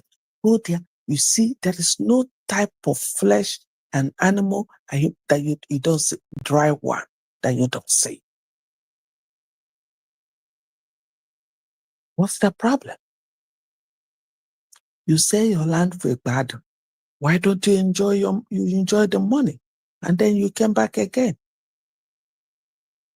In my own community, where I came from, we don't sell community like inside land. We don't do that. We don't sell it to stranger. No. No. In my community now, if we will have a stranger there, we know. That's why during the war, the war didn't get to my place. Ojukwu was in my place for some time, but I'm not going to say where he lived for a little while during the war. The war didn't reach my place. We know the strangers we have in my community. That's an able man for you. That's why they say community living originated from Igbo people. We don't need a constitution. We know the right of Ada. We know the right of Diokpara. We know that's why when a man is sharing, he knows where to give the last born.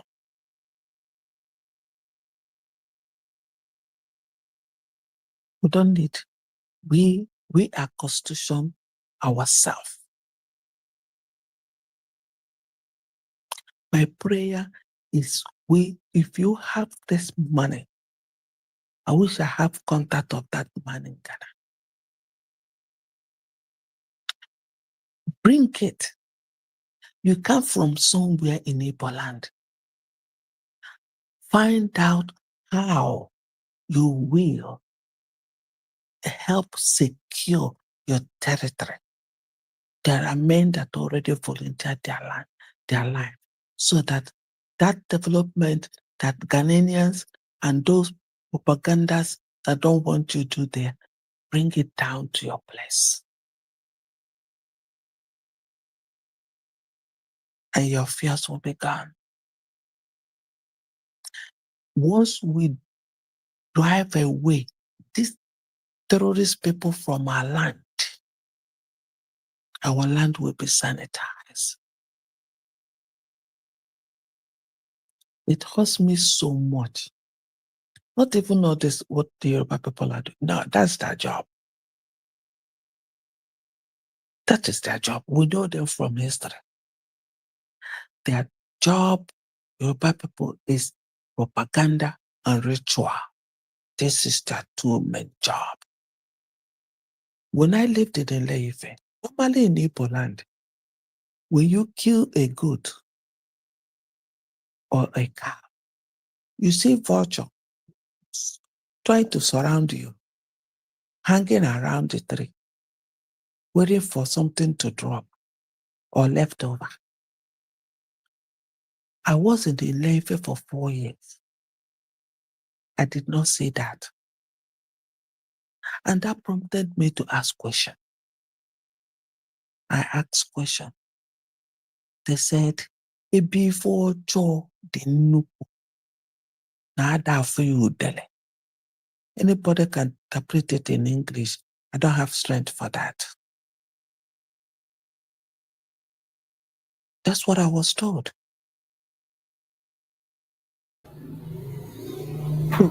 That where there are so much evil, you don't see vultures in those places. But thank you, my brother.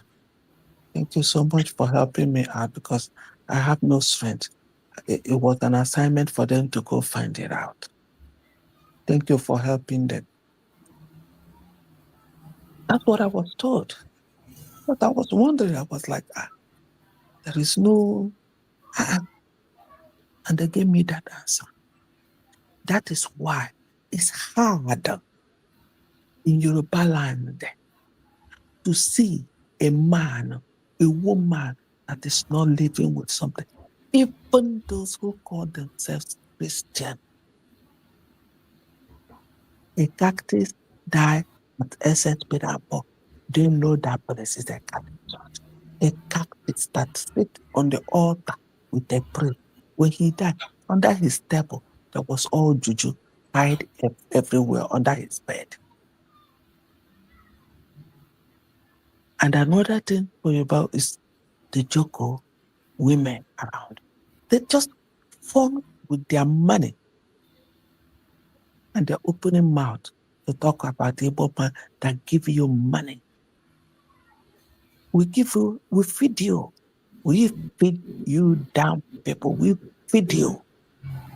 We give you our money and you use it to fool yourself. You go marry 2, 3, 4 wives. Do it bad. We feed you. Let people to leave Lagos now. Let's see what happens. You will crumble down in a minute. In a minute. So let them do what they're doing on the Twitter, whatever they're doing it. That is their job. Propaganda, ritual, marrying so many wives. Bad. This is all. That's all they know. We're known for trading. We're developers. That is why, you see, we have similarity with China. Abba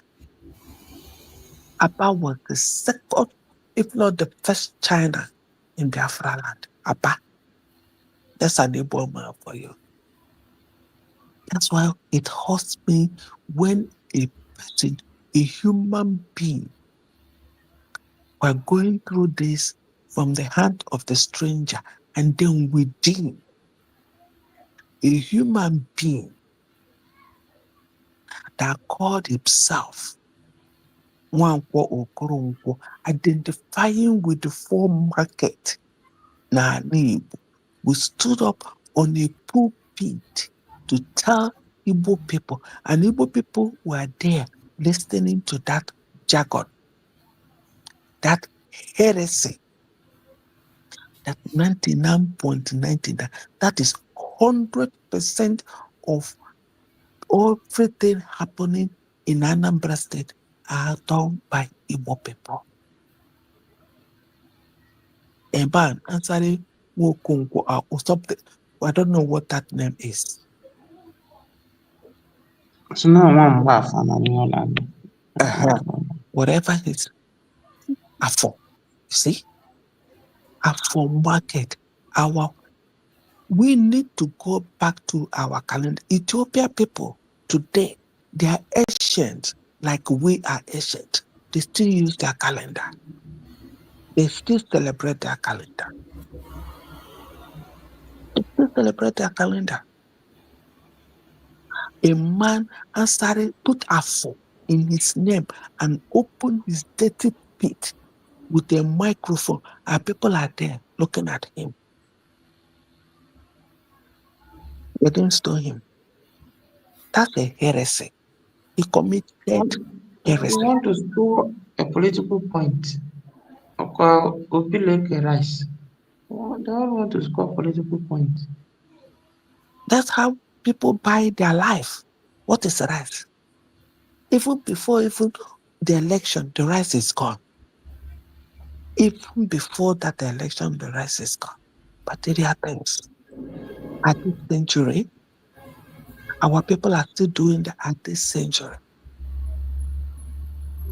Obi is carrying cooked rice, moving around. Who is deceiving who? Who is deceiving who? Fooling himself. But you know what? I love our people because look at that thing that he did. Go look at the comments. There is no positive comment. Go look at the comments. They give you rice, take rice, eat. Go look at the comment. That's what you check. Go look at the comments. It was all negative. So, it hurts so bad where we are headed and within us, we are called bad and we are calling ourselves bad. Somebody open mouth and call United States of Biafra terrorists. Open mouth and called Nwafibo amụrụ n'ala Igbo terrorists. This person knows that Nnamdi Kalu is standing trial today for the same name. Simon Ekpa is standing trial today for the same name. And you are crying for them. And you are there calling another Nwafibo name. But wait, it's one in a million. So we don't care. Igbo people are the united human being ever. That's why Yoruba people are jealous. Look at North Carolina in United States. Igbo Day. Our culture. If you watch what happened on that event, they were showing our culture. I live in Minnesota for 10 good years, if not 11. We do Igbo Day every year. It's a big event. They give us security. You'll see police people out. Igbo Day. It's not done inside, it's outside. Our culture, masquerade, they're all being displayed. All women from different states than Igbo will come out and present a dance. People are just jealous. I've never heard of Yoruba Day. I don't know if you have heard of, maybe in Europe, because I know there are plenty of them in Europe. But I've not heard in US, Yoruba Day. No. Because of their level, their brain, they believe there's so much Nigeria. Ha na-eje ebe ha na-ata afụfụ, ha na-eje ebe timrụ ọbụ wee kee Nigeria. US. That's why I'm telling you that what they know is Igbada. That's all a Yoruba man. Igbada. That's all they know. They will sell their land inside their home, and then they will take the money to Igbada, and then they come back again. They're talking rubbish. That's why that country, we need to go region to region. We need to get a hell out. Let Fulanis swallow them in a minute. Because they will just swallow them. They don't have strength. It's the Igbos that are their backbone. No? Those people that you say, Igbos are their backbone. Let the Igbos live now. They will run for their life. Those human beings that you see, they have no backbone. Not a single one. Go to TikTok. Social media is what you got. Go there. Talk. You're jealous. North Carolina, Igbo Day, big event. Minnesota, Igbo Day, big event. Not there. And so many other. We see if we don't have women day, if we have Igbo women organization, we live community life. One or two person that is talking heresy cannot stop us. We know our culture. We know our origin. Working on Ghana, please. The second time, make a contact. Carry that development there. Take it back to your homeland. Make a contact. We have Biafra military state by state now. Make a contact. Find out what is your state, what it requires, that you want to bring a business down there, but you need a security. We can't talk about light because the zoo don't give us light. And we're still trying to secure our territory. Take the money home. Take the money home. But I'm happy that the government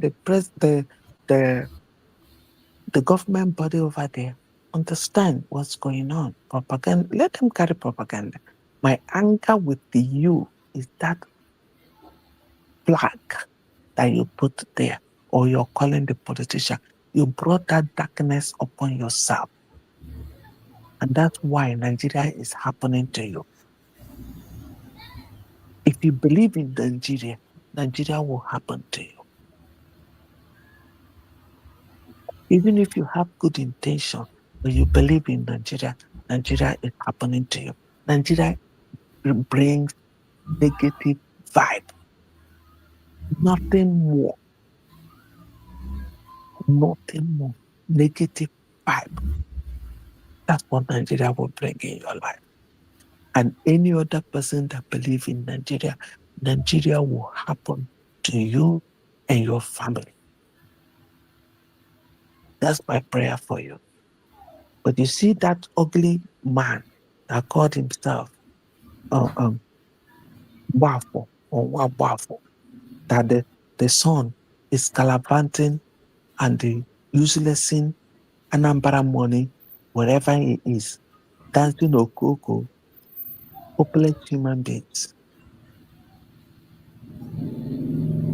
That money will never be useful for you if you're causing the children of other women, kids that are born 9 months in their womb. You are killing them. You are locking them up for no reason.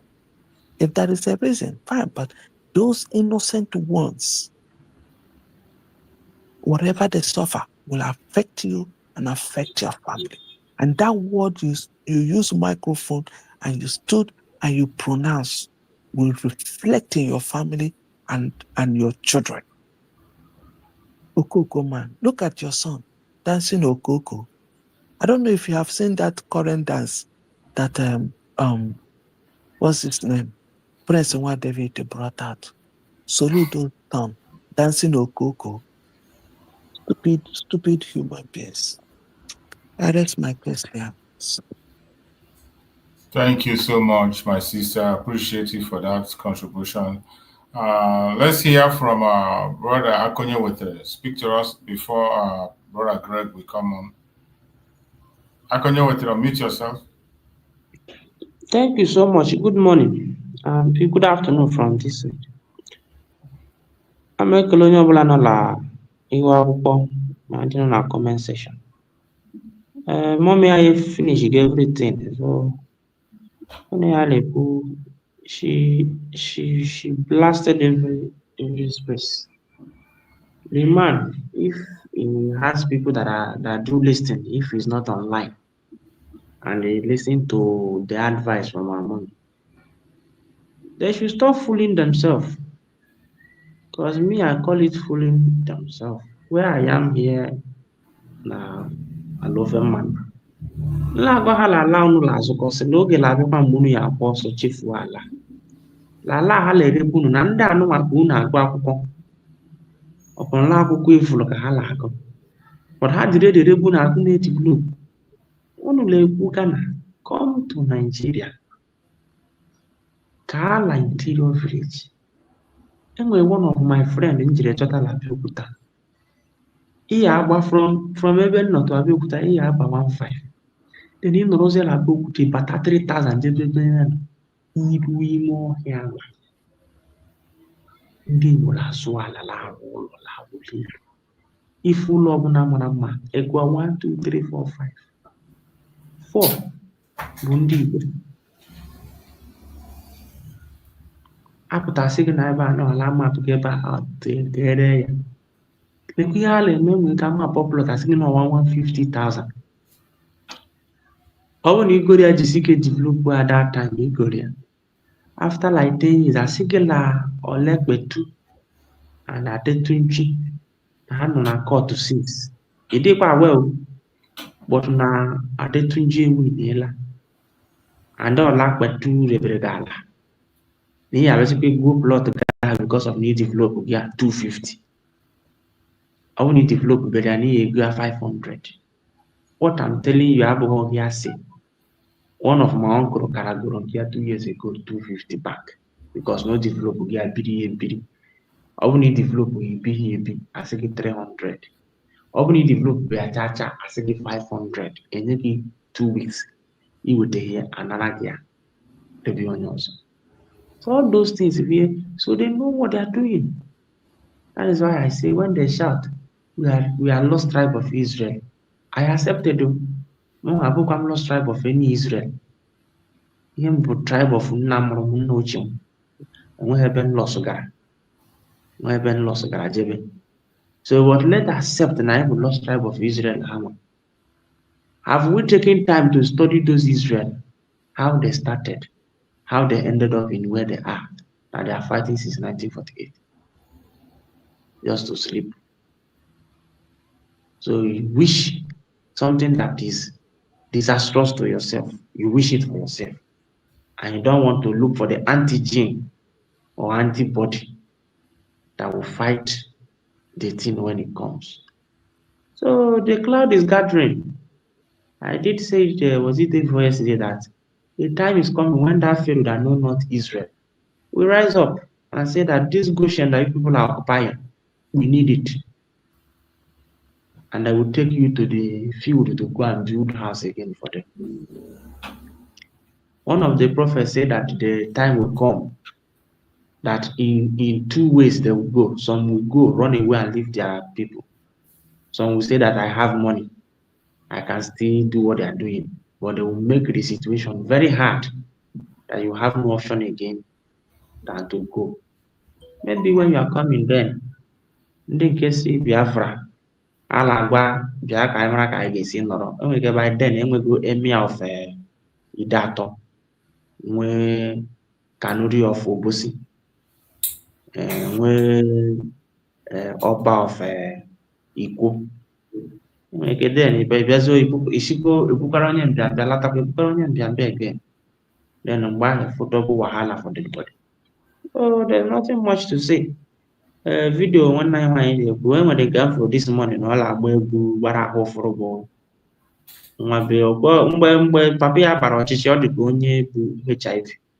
Kịta eriwego n'ego ndị Anambra o bugo ibu gbatara ajụla obi mama afọ ya nọọsụ na something afọ ya na Facebook this morning.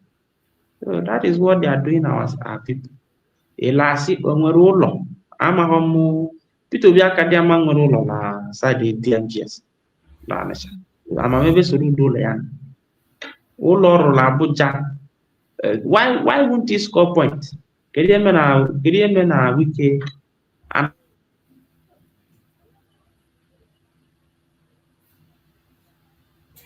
ebe isi na 99% of mpụlụ eme na be anyị nọ ndị be anyị na-eme they would want to be in the good book of ndị Hausa now ọchịcha now ị ga-afụ ya ụmụ onwe nke nọ na Naịjirịa ụmụ Peter Obi la ke rice la akpagharị la etukwu la ata kwurikwuri la aṅụ kwuru o nwere nke nọ na Naịjirịa Obianọ bụ nkwụ ka aka m n'Ọnịcha mgbe Obianọ laghachi every time ọ gata ọpụ iwe ka anyị ga-eje dọrọ nkwụ ma ndị la-aṅụ nkwụ ọ bụrụ na EFCC ejideghị ala Murtala Mohammed Airport that same day also were in to this idiot ka ọ bakwara the next flight from Anambra to Lagos to US ka e delay chara 2 days ahapụ ọgbagwụkwụ na Nigeria rota so why won't they champion for one Nigeria which country go nwa no US governor state gị ọ ya achịcha jebe New York without ịnọ na be ya why won't they champion for one Nigeria ọka ha na-abụ asịta nke Peter Obi na nọ ya nwa bụ chairman of Port Authority before ọ lasi my record are there they dig see information ọkwa onye lababere about pụta onye nke lachi achị ka amaghụ skuul o jere ded ụra atụ ọgụgụ ga-ege so onye nke lachi achị ka amaghụ skuul o jere so those are the all abụ mpụta fụ ndị anụ nwa nwere ka ọ rara fa mụnwa bụ sọ ọnụ oji ọnụ ka m ji ebe a nwa ụfụ ndị a nwere ka ọ rara ha ọ dị ka okwu Simon kwuru mgbe o jiri ebe Dr. Dami ọ sịrị ụfọdụ ji si na ihe o kwuru ebe a ka eji mekpụrụ ya na ọ bụ na ya afụ atomic bomb na ya ga-agbasa Nigeria one day ụfụ ndị a nwere ka ọ rara ha just like how are these people thinking who is philosophizing these guys that make them reason from their annals lataba na ọ ga-adịrị gị na mma okay ka ha nche niile na let them congregate now join force with us and enweta ihe ihe asị m na the likes of Peter Obi na ihe apụta ebe ama bịa aka ka ọ hapụ ịchị Anambra ka ọ ji ụzọ kalụ name them even nke be anyị anụnwa lakwatụsube ụmụnne ya na Coastal Road bụ Dave Umahi let them now just go in come tomorrow say we are no longer for this country we want to join hands with our brothers we want to go will you tell me that last people will contest or contend with them but because they are afraid some of them they have had investment some of them ego ha use the ego na Nigeria ibupi obodo oyibo so enwere ka isi kwuo na use governmental force seize ego gị na Switzerland ebe ọbụla so ihe ahụ aka na necessary akụcha ya ma onye ọbụla kpọrọ isi ala ha akụgo egwu akwara ọgba ha erighị ihe gwakọrọ ọgba so they don't reason again iwele egwezi mbụ ndị nke anyị na ha nọkwa ndị nke anyị na ha nọ enweghị ihe ha chetara abịakwala the struggle again bịakwa were the same ideology the same character bịakwata ime struggle again ndị nke a bụ nke na-abụ ofe anya mmiri na-akpọ because they are few in number if we can understand ourselves put our head together do the right thing at the right time not doing the right thing at the wrong time doing the wrong thing at the right time but that is what we are faced DOS thought they are doing the right thing let's assume they are doing the right thing but they were doing it at the wrong time fighting your brother as you fought your brother till today now what effort have you moved if you were asked them you say nwakoda the moon the maybe siru na ibu na ESN bụ ime edit AI ESN na-egosi that US are wise ndị nke sokwe Simon kwara ngwongwo ha ba ọtọ pilot kwara Patrick abịakwa again make right na the wrong time again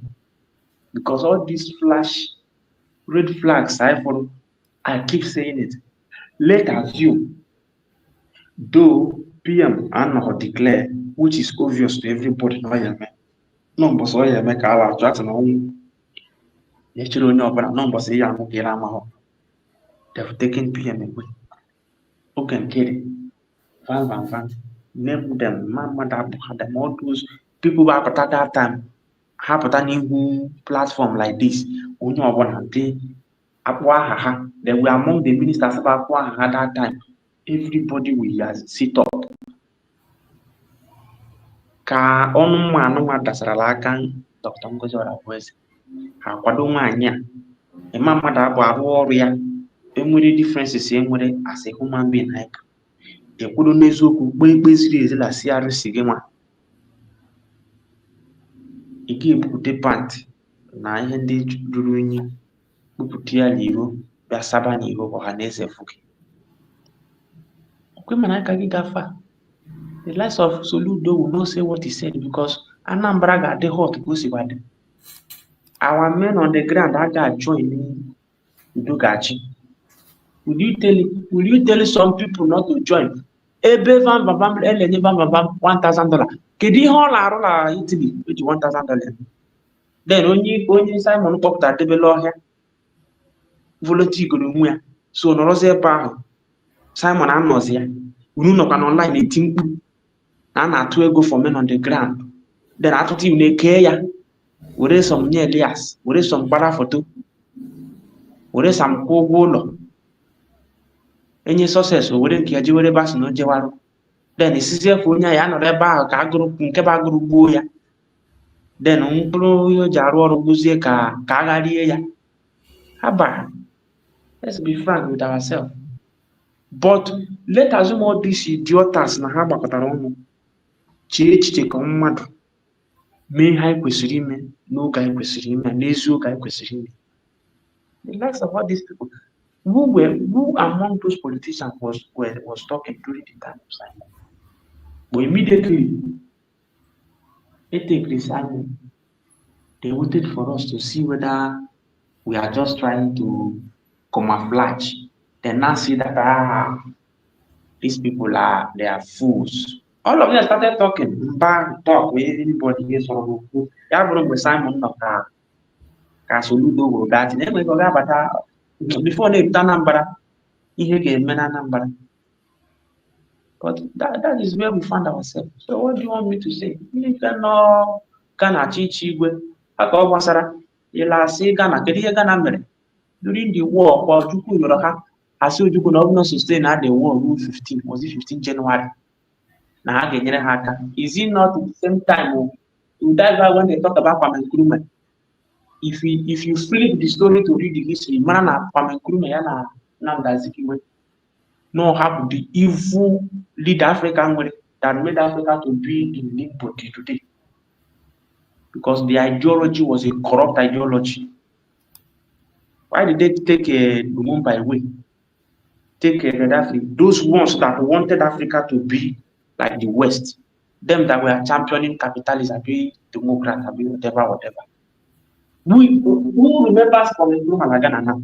The same way Ocean Monster yesterday was saying, that place now before Burumi Leano.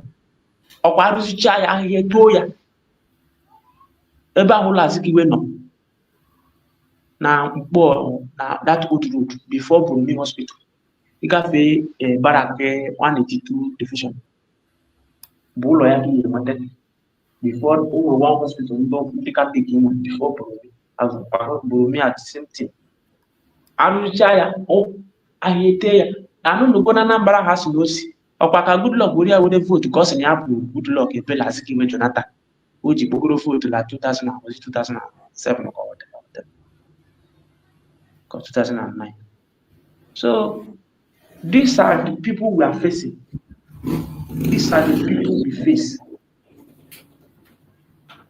But anyway, those that believe that they are descendants of Abraham, lost tribe of Israel, don't worry.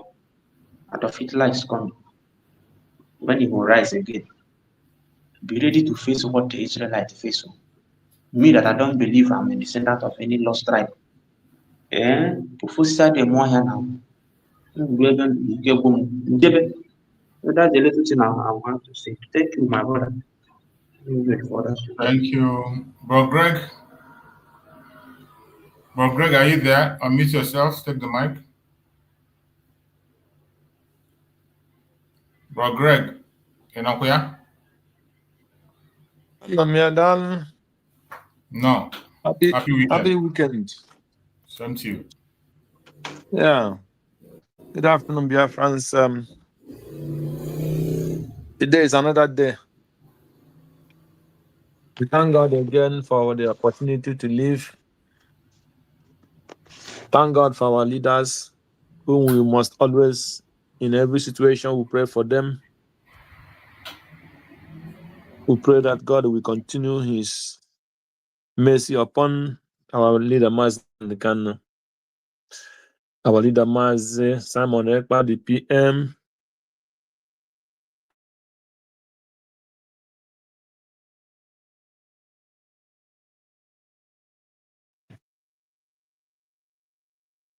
That God will be their strength. My network is still messing me up, even at home. But your voice is clear today. It's very clear. We can hear you clear. So we'll continue praying for them. Their labor will never be in vain. Let God come and finish the remaining battle, because we cannot fight without Him. Let Him fight the legal. Let Him fight the physical, the spiritual battle that is made for Biafra to fight. Because if He did not build, the builder built in vain. Thank God again, today is another day for fundraising and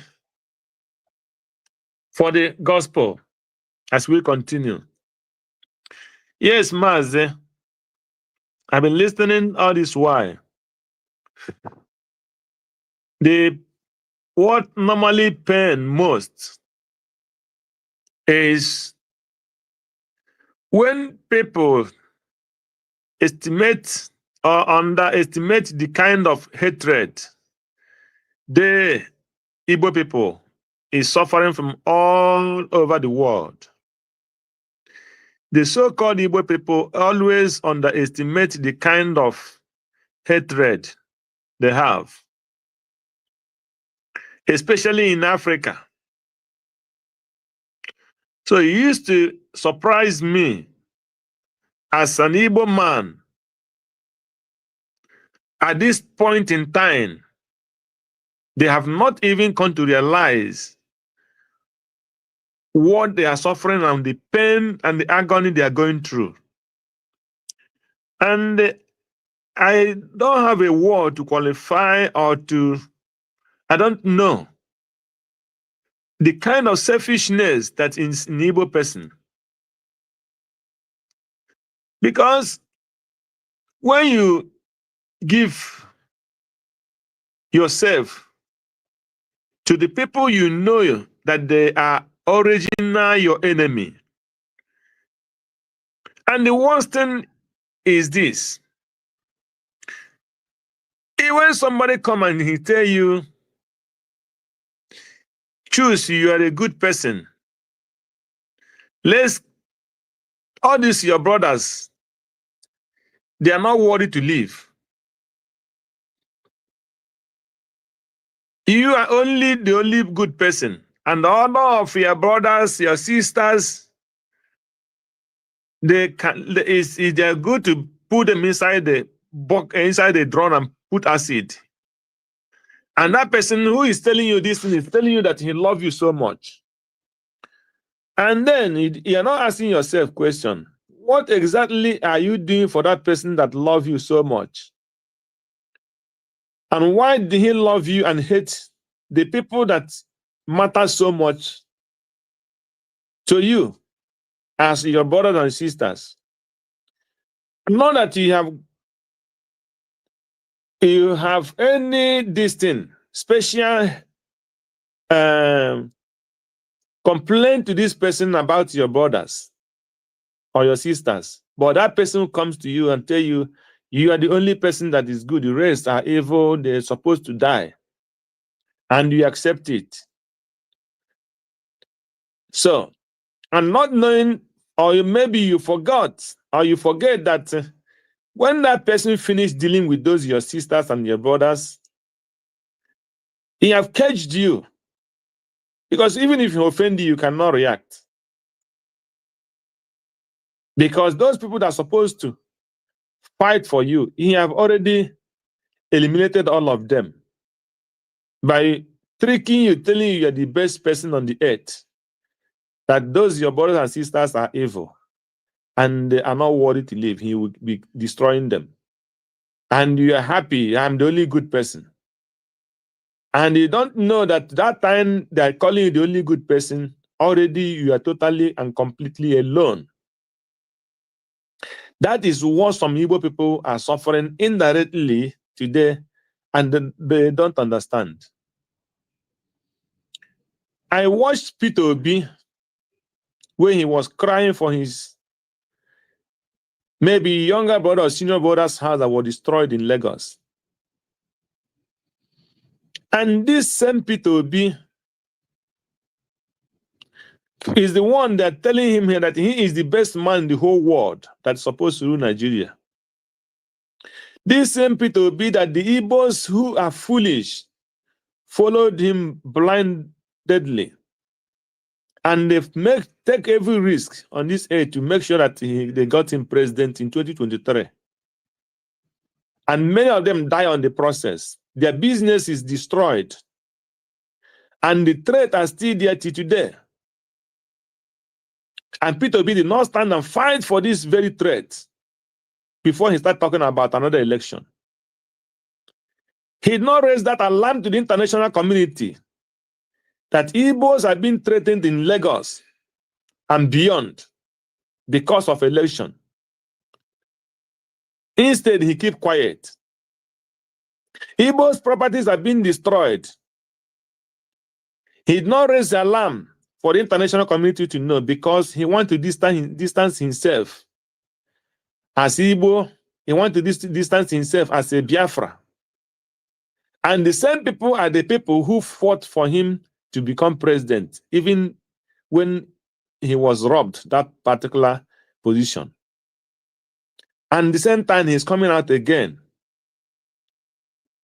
The day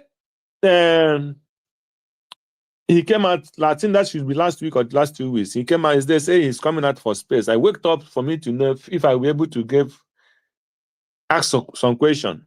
I stayed till 10 o'clock, 11. He did not come on the space. Then I went to bed. Because I wanted to ask him, this time that his Peter Obi, you are coming to contest as a president again. If what happened in 2023 happened again, because Lagos, Fanika Yode, the spokesperson of Tinubu again, I don't remember the name of that particular one, have warned the Igbos in any election that they should keep quiet in Lagos. And their property had been destroyed. The houses robbed away from them, destroyed the houses. And many of them were killed. What extra will you, Peter Obi, do this time around that will make those people to be strong again to come and stand in your back and say they want to vote you? Because those people that died, they are not human beings. And today you are fighting before your brother's house that was destroyed in Lagos. So those people that doesn't have any Peter Obi, who will fight for them? Because you distance yourself as Igbo person and Biafra. But you are coming to fight for your brother's house that was destroyed in Lagos. So that is a part. Now, I wonder why the Igbos failed to learn. Till this time around, the Igbos doesn't want to learn. Only the Igbos are the one that you can see with evidences that they are the ones sabotaging this Biafra. Check from the time of from Maze, from our leader Ojukwu, till this present time. Check those people that betrayed everything that Ojukwu did. And check what is happening till today. They don't have collective effort. Whenever you are doing something, one of your brother, an Igbo person, will be somewhere destroying it. Because of selfishness. And that is why you see this man in Ghana. I heard you say that he have more bought land. But what he want to do, he has come to and put it on the CNN that he want to build Igbo kingdom in Ghana. And that thing raise a dust, raise a threat to the common man Igbo person in Ghana. To this time, even though he's married a Ghanaian woman, but to this time he have not realized that anywhere Igbo people are residing in Africa, they are under a threat. It doesn't matter where they reside. Let us live the Western as we are living in the Western world. The Western world have their own law. At least they will say at least 70% of their law will not allow them to do a lot of things against you in that kind of asset of that kind of matter of if you own a business, as long as you didn't commit any crime, or if you own a property, as long as you don't commit any crime. They will not come and say because you're a black person, or because you're an Igbo person, they will be destroyed and they will come against it. No. But in any part of Africa, as an Igbo person, they have not come to realize that they are all under threat. And every little thing they want to do, they will push it to the world to know that I'm an Igbo person, I'm doing this thing. When Amazon is all over the world. Before Amazon started most of the things he started coming to Europe. The Europe was begging and begging him to come. And then he came. And what did he do? When he came to Europe, he went and built his head office in Luxembourg. Luxembourg is their head office. And because of the tax in Luxembourg is not all that, he went to Luxembourg and built their head office in Europe. Even though the Europeans begged him to come, and he came. So, as a Igbo person that have business, have money to establish, it is the duty of any country where you reside to beg you to establish in their land.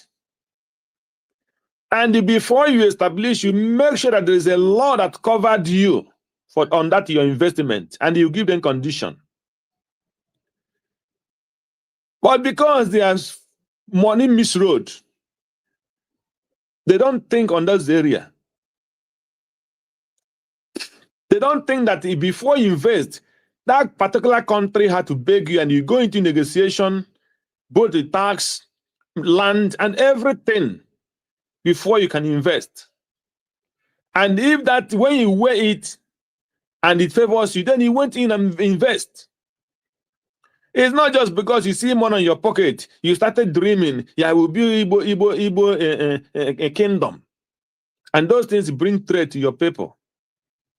Because they don't like your progress. They know every part of Africa where Igbo people are residing, they will always make headway. They will always break through.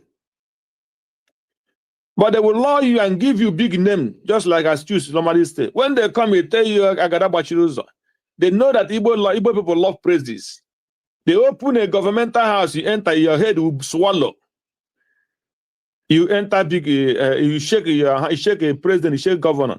You tell him you have billions to develop without having a security behind the money you are bringing into that land. So, I don't know how they can be educated. They never seek advice. They only carry cash and move around stupidly. So, what am I trying to say?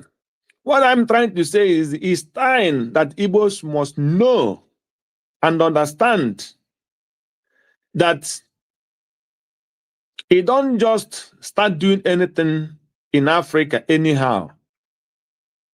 Those things you want to build, go to Igbo land and build it. Even if nobody is there, at least it is your own money and your generations.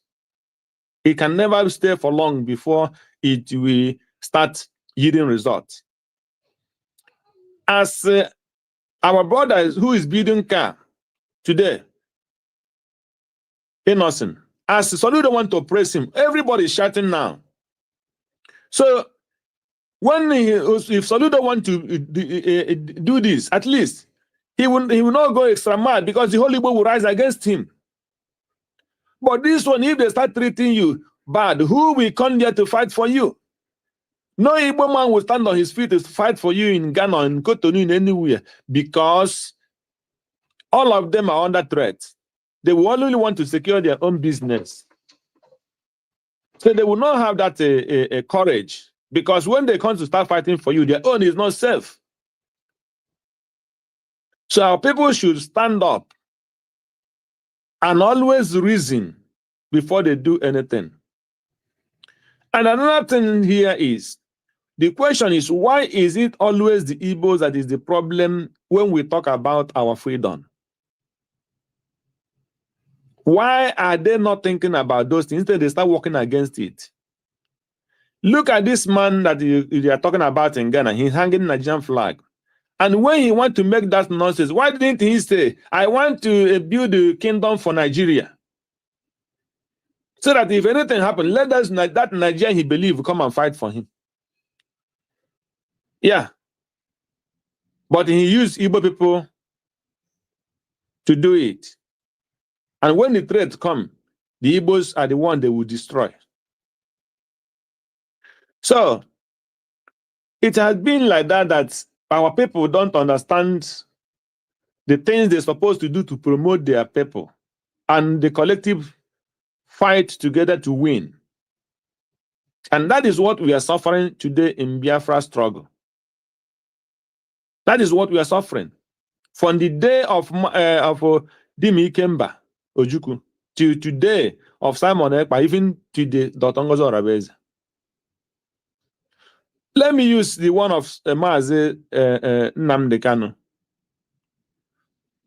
Had it been that when Mazi Nnamdi Kanu started this battle, many people that started with him, like Emeka, one Emeka that was living in London, he says he's a lawyer.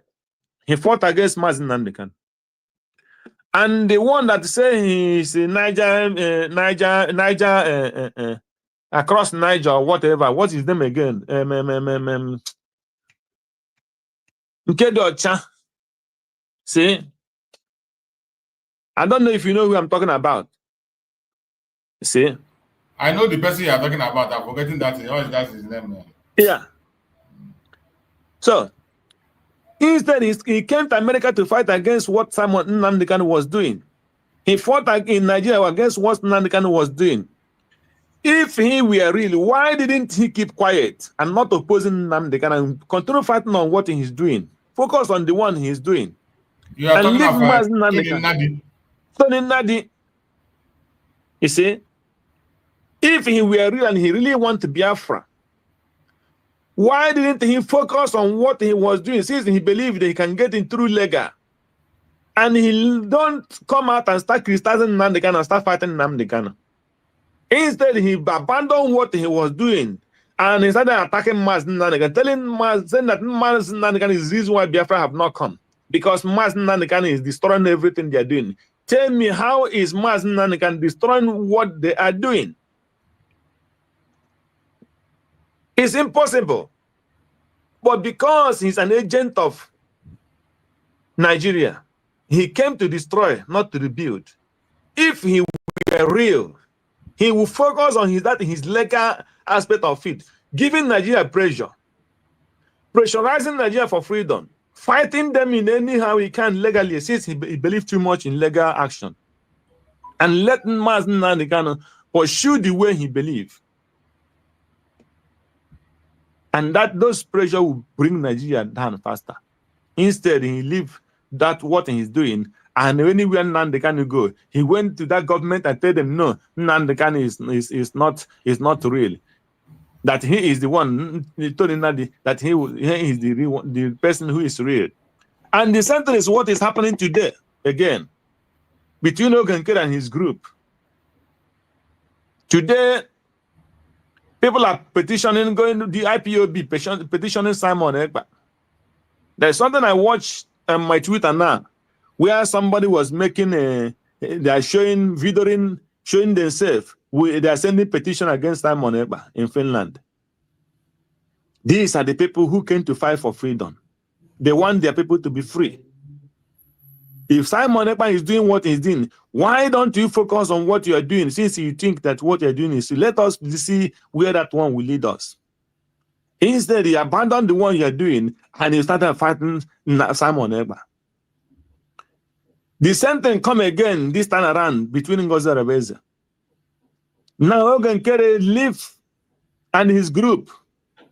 I remember Vam said they don't want to achieve anything. The only thing they want to achieve is to stop Dr. Ngozi Arabeze.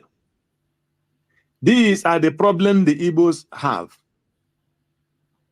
If you believe in what you're doing, why don't you face what you're doing and leave Dr. Ngozi Arabeze alone?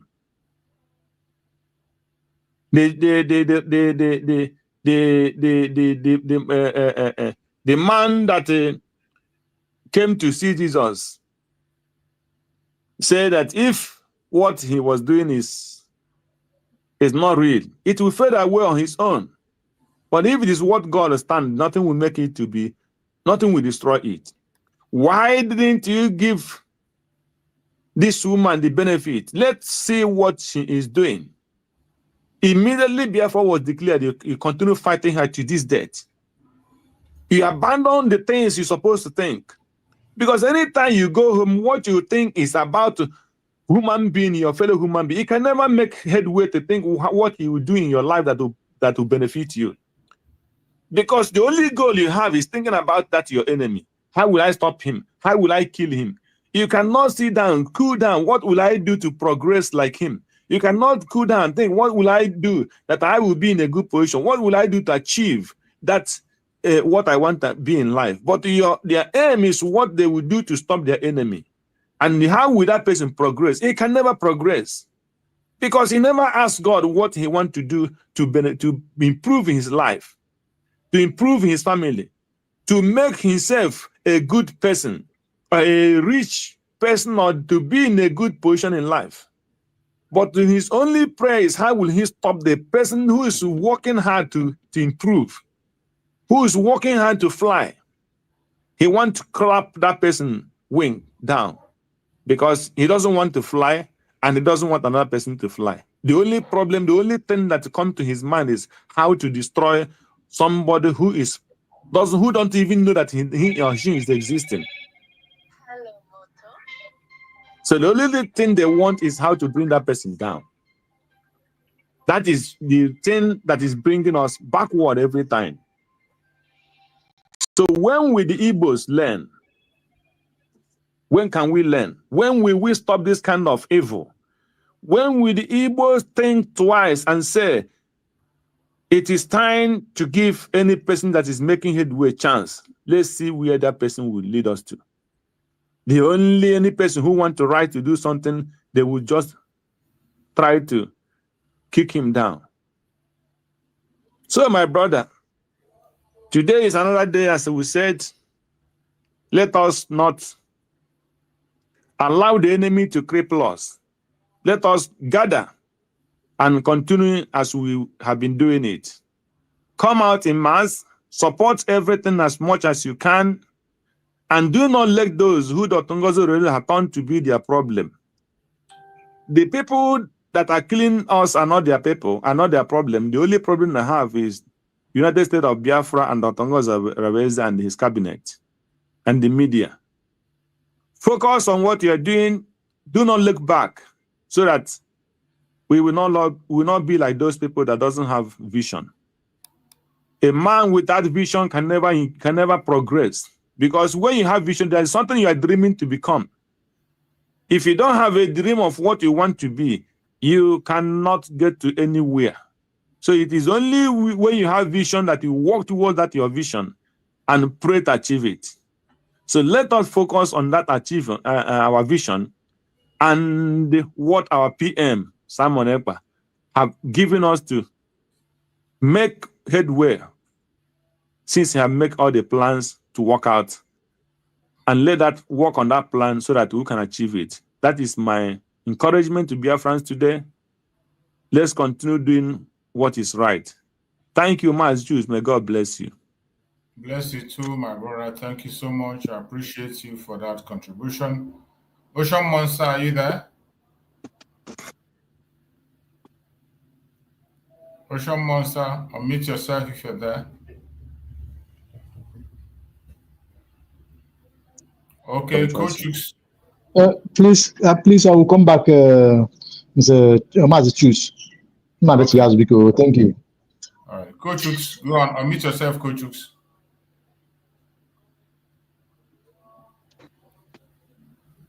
Coach Hughes, unmute yourself if you are there, Coach Hughes. Yes, good morning, Massachusetts. You're welcome, my brother.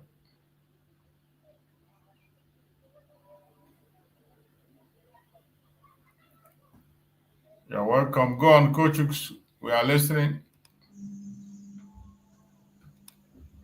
Okay, good morning, Massachusetts, and good morning, all the Biafrans. Both those in the comment section and every general Biafrans. Or everybody in this space this morning. First of all, Massachusetts survivor. What I wanted to even put mouth is between, first of all, these Fulanis and every one of them that is working together with them, they're supposed to know. They have no, I mean to say, they have no that divide and rule all our Igbo brothers. They have know what divide and rule have done to us. Because this is exactly the thing that Mazin Nambikano has been clamoring for since all this while, since 2015 till this moment. Mazin Nambikano has been saying this, divide and rule. That is when they're going to come out, use money to buy these our brothers, so that Igbo will be clean Igbos. Brother will be clean brothers. What do they want to achieve? And our brothers supposed to know all this. They're supposed to know that this is their aim and objective. This is what they are capable of. This is what Mazen Nnamdi Kanu has been shouting for since all this while. It will be. This man called himself Itobi. His brother's house was damaged in Lagos, and it's all over the social media. It's all over the media, crying, shouting that they have destroyed his brother's house. This is the same P2B. Igbo property has been destroyed in that the same Lagos. This man called P2B haven't come out even once to even condemn it. Busy shouting 2027. Before he shouts, before 2023, then shout to obedience, then shout Igbo president. You have seen that that is narrative. You did not succeed. Instead of him to come back and support his brothers, what Master Simon Ekpa told him before, he did not follow that step. And now he's busy doing campaign. He's now doing campaign all over the north, if I'm not mistaken. He's busy digging borehole. He's busy sharing food in birthday party. He's busy entering mosques. He's busy eating food together with all these almajiris. He's busy gallivanting all the social media, doing campaign, digging boreholes all over the north. And him, call himself P2B, is aware that there is nothing like federal government infrastructure in Igbo land. And him, P2B, is aware there's nothing like federal government project in the whole southeast that you're going to wake up today say, yes, this is what federal government did in this state. This is what federal government did in this state, on this local government, on this all over the southeast. Him P2B is aware of that. Even him call himself the former governor of Anambra State. He said he carry Anambra money, Anambra State money, he dump it in the bank. Is that the right thing for him to do? Why can't he use that the same money, open a company that you're going to employ Anambra people in that project? You're going to employ Anambra people in that place, so that they're going to see, yes, this is what P2B did the time that is in power. He did not do all those things. Because he have here 2027 is coming up. He's busy doing all this nonsense in social media so that people are going to vote him. But what I want to tell him, P2B, you should not forget that a Fulani man can never choose you over his brother. A Yoruba man can never choose you over his brother. That is what he's supposed to know. Because if they bring you out, you call yourself P2B. If they bring you out, they are going to call you Kafili. They are going to tell you all sorts of names. Because what they are running, these people call themselves Fulanis, these people call themselves not. They prefer religion past person that are going to do a good thing that they're going to see. They prefer that person that him and that both of them will be entering the same mosque, that you're going to say, yeah, this is my brother, or this is person that me and him is focusing the same religion. It's prefer all those people, even though it's person that are going to even come, stay in that seat without doing anything. You that you're going to give him everything that he needs, you're not going to vote you in. That is what they're supposed to know. Automatically, this Nigeria that we are talking about is not one. And this is the right time that every one of them is supposed to know that Mazi Nnamdi Kanu is fighting for all these people. Mazi Nnamdi Kanu is in that DSS dungeon today because of me and you. Because of that man calling himself the same P2B. Because of him calling himself P2B. Mazi Simon Ekpa is in Finland today. It's the same because of him calling himself P2B. Even because of his unborn children. In children, because of these people, Mazi Nnamdi Kanu and Mazi Simon Ekpa is in DSS dungeon today. This one called himself Charles Soludo. If I will even say myself, all these Nigerian politicians, both their children, if it's even possible, let every country that they are staying, they should deport every one of them.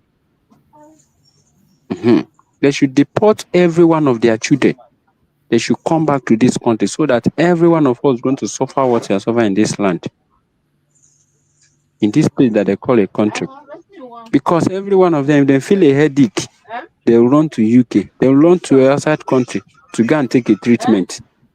They have forgotten that the innocent ones, they are here suffering all these things. Mazi Nnamdi Kanu said it's only Biafra can save us from this mess that every one of us were in today. And every one of them did not want to hear this thing. Divide and rule. Divide and rule. Brother killing brother. Even your neighbor that you and him is even eating at the same plate because you're an able man. He didn't like your progress at all. Every one of them, they are just moving around. This nigga say he wants to build an Igbo empire in Ghana. He have forgotten that even though if he died today, they're going to bring him back to his fatherland. That empire that he's talking about, they're not going to bury him there. But United States of Biafra has been declared. And this is the right time that every one of us to focus on that newborn baby that been declared. Every one of us have to come out. Today being Saturday, today is another day. Come and give your tithe and offering. Instead of you to go and give that tithe and offering to your pastor or to your father in the church, bring it to the government so that they'll use it to protect that land that every one of us is clamoring for. Because this is the time and we are not going back. And we must get it right before we are going to go back to Biafra land. And every one of you that did not even know the reason why that you people went to Finland on November 2024. You people don't know the meaning of that Finland that people went to. This is the right time. You people are supposed to know that you people going to that Finland is to declare Biafra. You people going to that Finland is to protect, to make sure that our land did not taken away by all these invaders. Mazu choose. Let me stop it here for now. Thank you so much. Thank you so much for that contribution. I appreciate you. Mind your business. Are you there? Unmute yourself. Let's hear you. Yes, sir. Good afternoon, sir. Good afternoon. I'm already unmuted. Good afternoon. Ekelemo from my end. You're welcome. Yeah. Oh, yeah, Biafra. Ekelemo, everybody. Chief survival, I want to know one or two things. I can open my last college just report and some certain things. No one I like because this man on a Biafra, LPTOB, they don't care about us. So they are okay. They have all they need. They have all they want. So these people are not even caring about us. That's why I doesn't even like to hear their names or listen to when people talk about them. Right from the time of Nnamdi Kanu, he has said, come together, bring all you have. Help and let's fight for Biafra. Till today, what are they fighting for? They have Swashine demonized rebel on one name. Okay, what is our business? P2B has money. They have a lot. Divide and rule, as he's saying, they have the money to rebuild everything. So I feel that all those things are even political motivations. All those things, I don't care about it anymore. And two, there is no language like as he's saying, P2B them whatsoever. Because when I was small, they said the only president in Kabia change obodo, change things aga. Till today. Things are got to go to order. So I went them that can mind that somebody when they keep below to do to be whosoever it will be that will come and say that I get changing obodo or this yemma. They went to quite this very struggle and a struggle now. Of which somebody have woke up, may pay people anya. If I those things that we like to see, we like to hear, we have journeyed together and see truth of life. So why I don't like all these people and hating is that these people are made already. They don't care about me and you. They don't care. They don't care. They don't care. Also, call them tomorrow, analyze them tomorrow. They don't care. They are made already. They are after their family. You understand? So people like us are full of life and see outside, but outside the world again. They cannot do anything all for their pocket and their own belly and for their own family. So those ones we don't talk about them because they have nothing to offer us. It's Biafra or nothing. Nnamdi Kanu, who has started this journey, he has been in the realm and say that this will go like this, this will go like this. Why is he so strict? Why is he so principled? He saw everything. So people like us, we know that we don't have that it takes to stand in that very position, but our voices, that which we have heard, we have learned, and we have seen. If people are not in the spirit, they cannot be seeing all these things, because all these things is like a children's play, but there are more to it.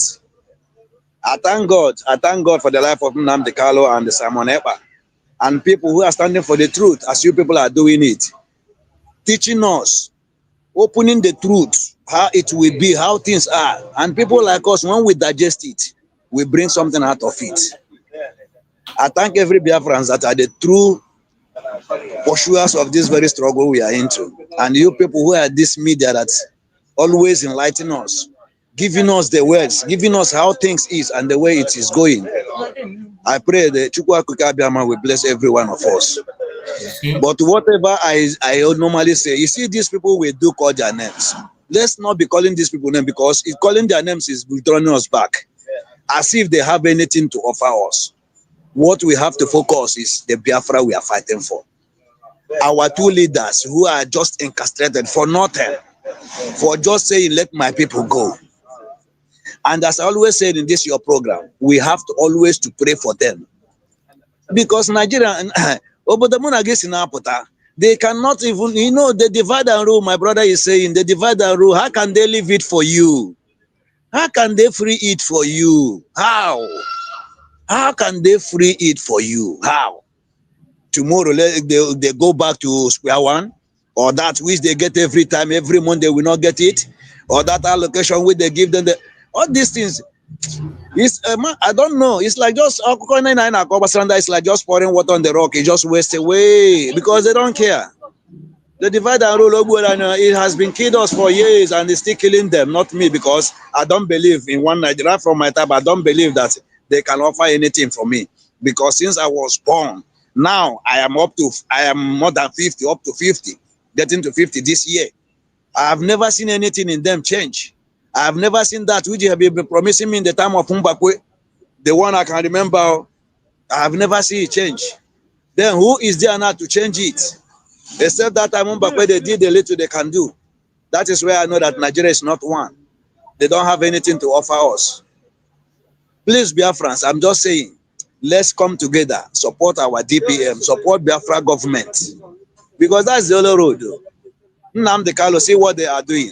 On the 18th now, you will see what we play. Simon Ekpa, see our own prime minister. They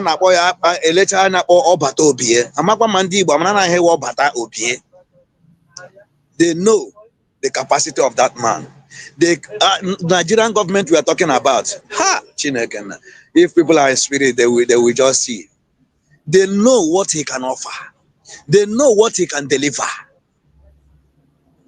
Are you telling me that in the whole court of Muhammad and this world, a near man condition, also many strict conditions? Brother, dim into all those conditions, dim into all those words, you will know that there is something in that man that they are afraid of. Picture it in the spiritual realm, the conditions, and you ask yourself, who is this man that these conditions are being given? Hi, Chineke. If people know whom people we have, everybody will just rise up and say, we need this thing or nothing. Sir, we have to be praying. I repeat saying this thing. We have to be praying for them. I'm praying for the woman, the triggerless that has come out to say, this thing will not die.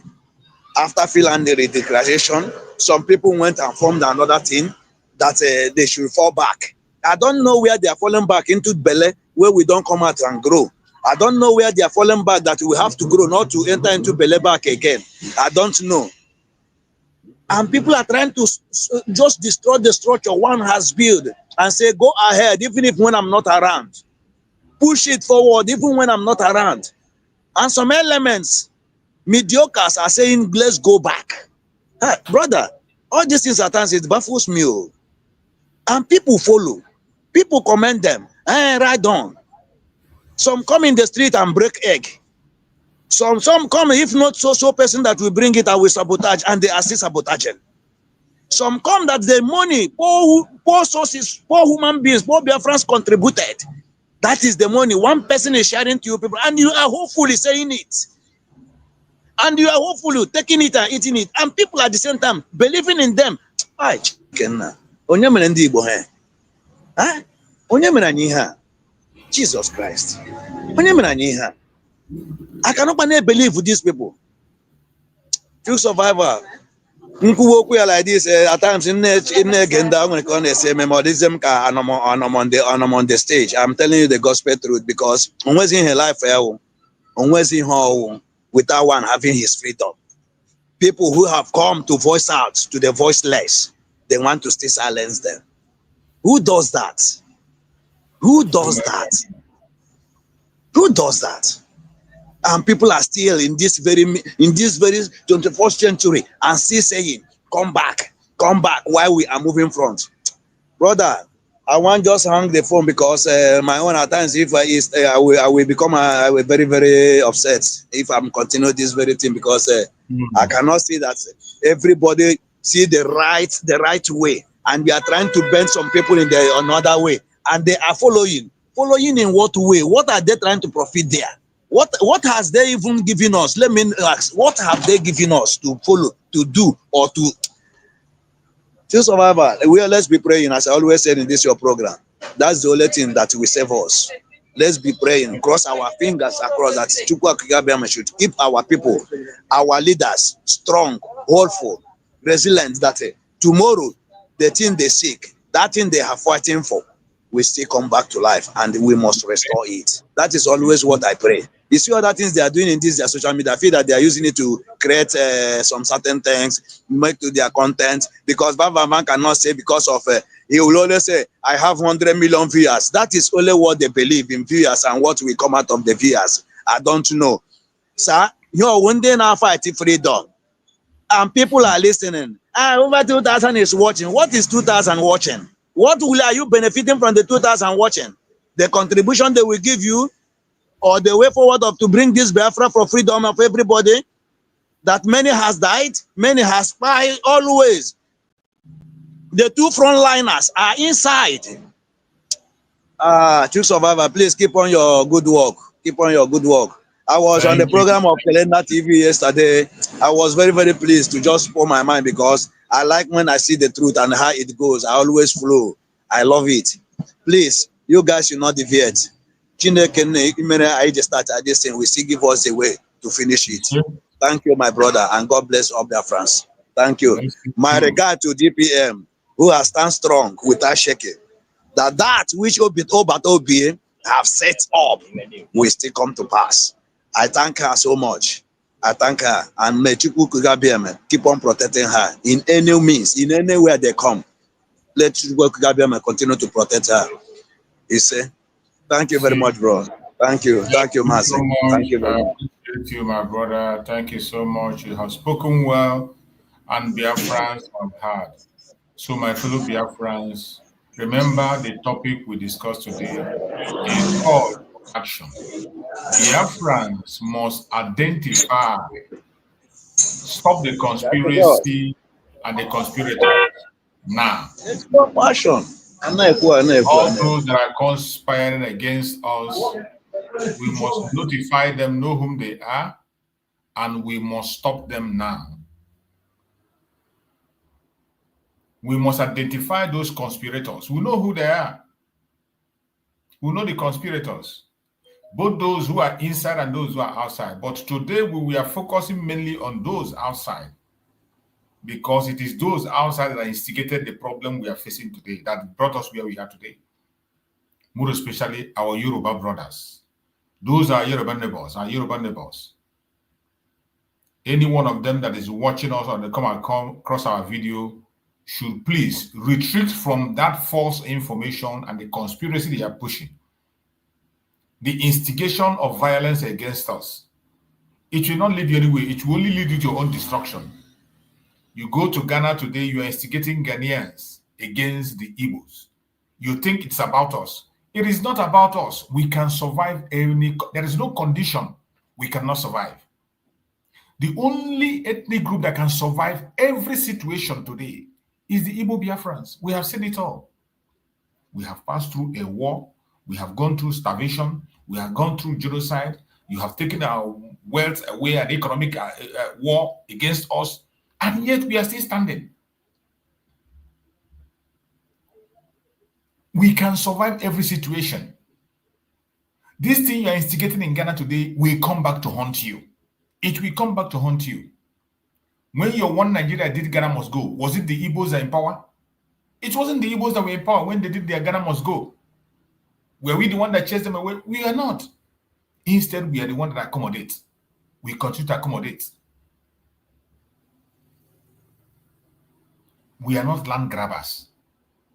We are investors, businessmen and women across the world. Any place we go, we invest. We don't only invest and make money. We invest that money. We make the money there. We invest it in that same city. We create a difference. It is only the Igbos that you will come to your place, give them a land, come back in that land in the next 2 years. You will not recognize the place. They will make a change. Only the Igbos in Nigeria, when you give them a particular position, when they take a land or they buy a land, come back there the next 2 years, you cannot recognize that place again. Look at the Hausa. The Hausa people, their own land, they don't even buy it.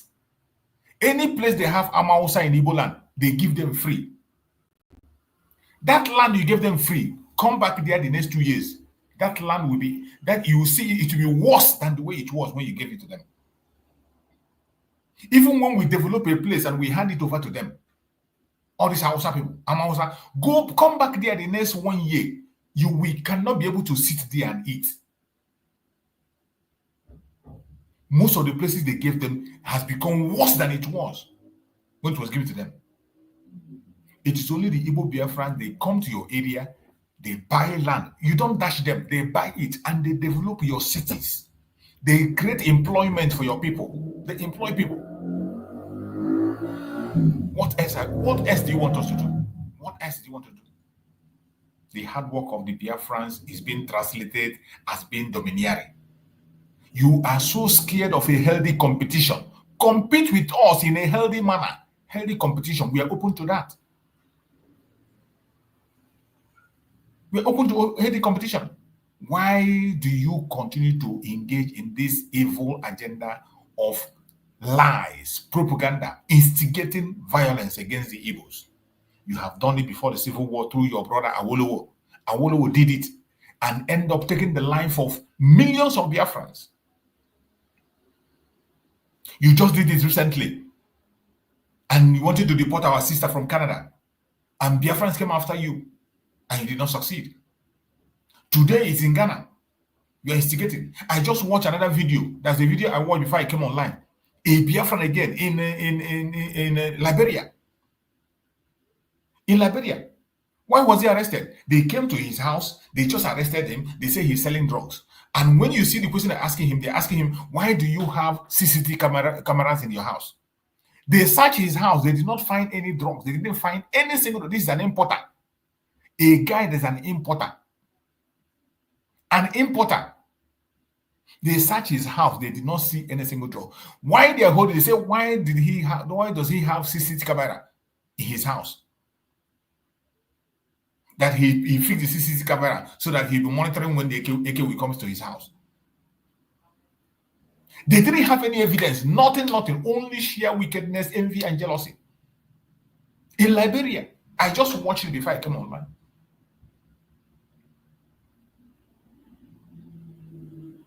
All these atrocities are instigated against us through our brothers, the Yoruba people. They are the one that push this agenda in Nigeria, sponsored by Nigerian government.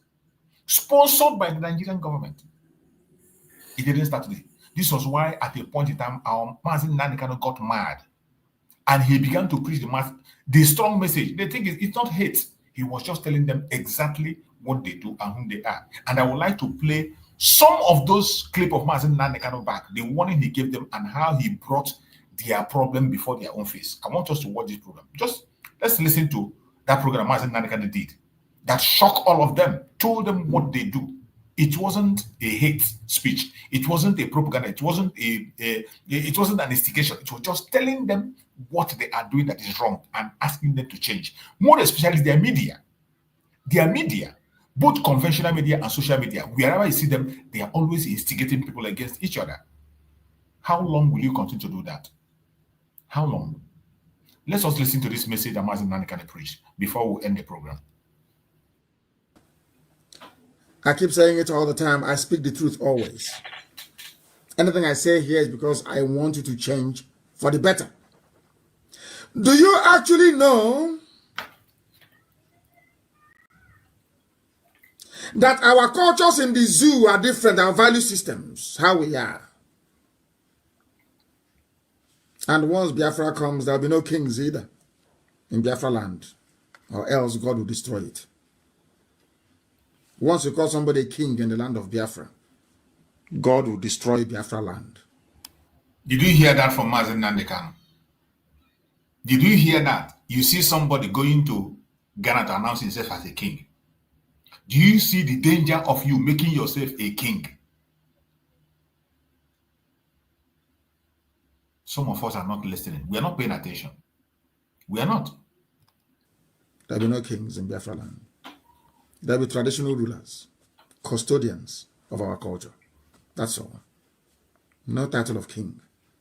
Because Chibu as a God is king. There was only one king in the world who is God in heaven. Our cultures are different. In Yoruba land, they have kings. In Benin, they have a king.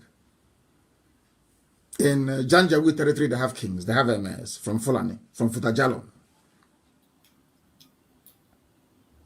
Even in the zoo called Nigeria in the north, you have the Fulani. The type of names they answer, they are more related to the Arabs than you and I, who are from the south.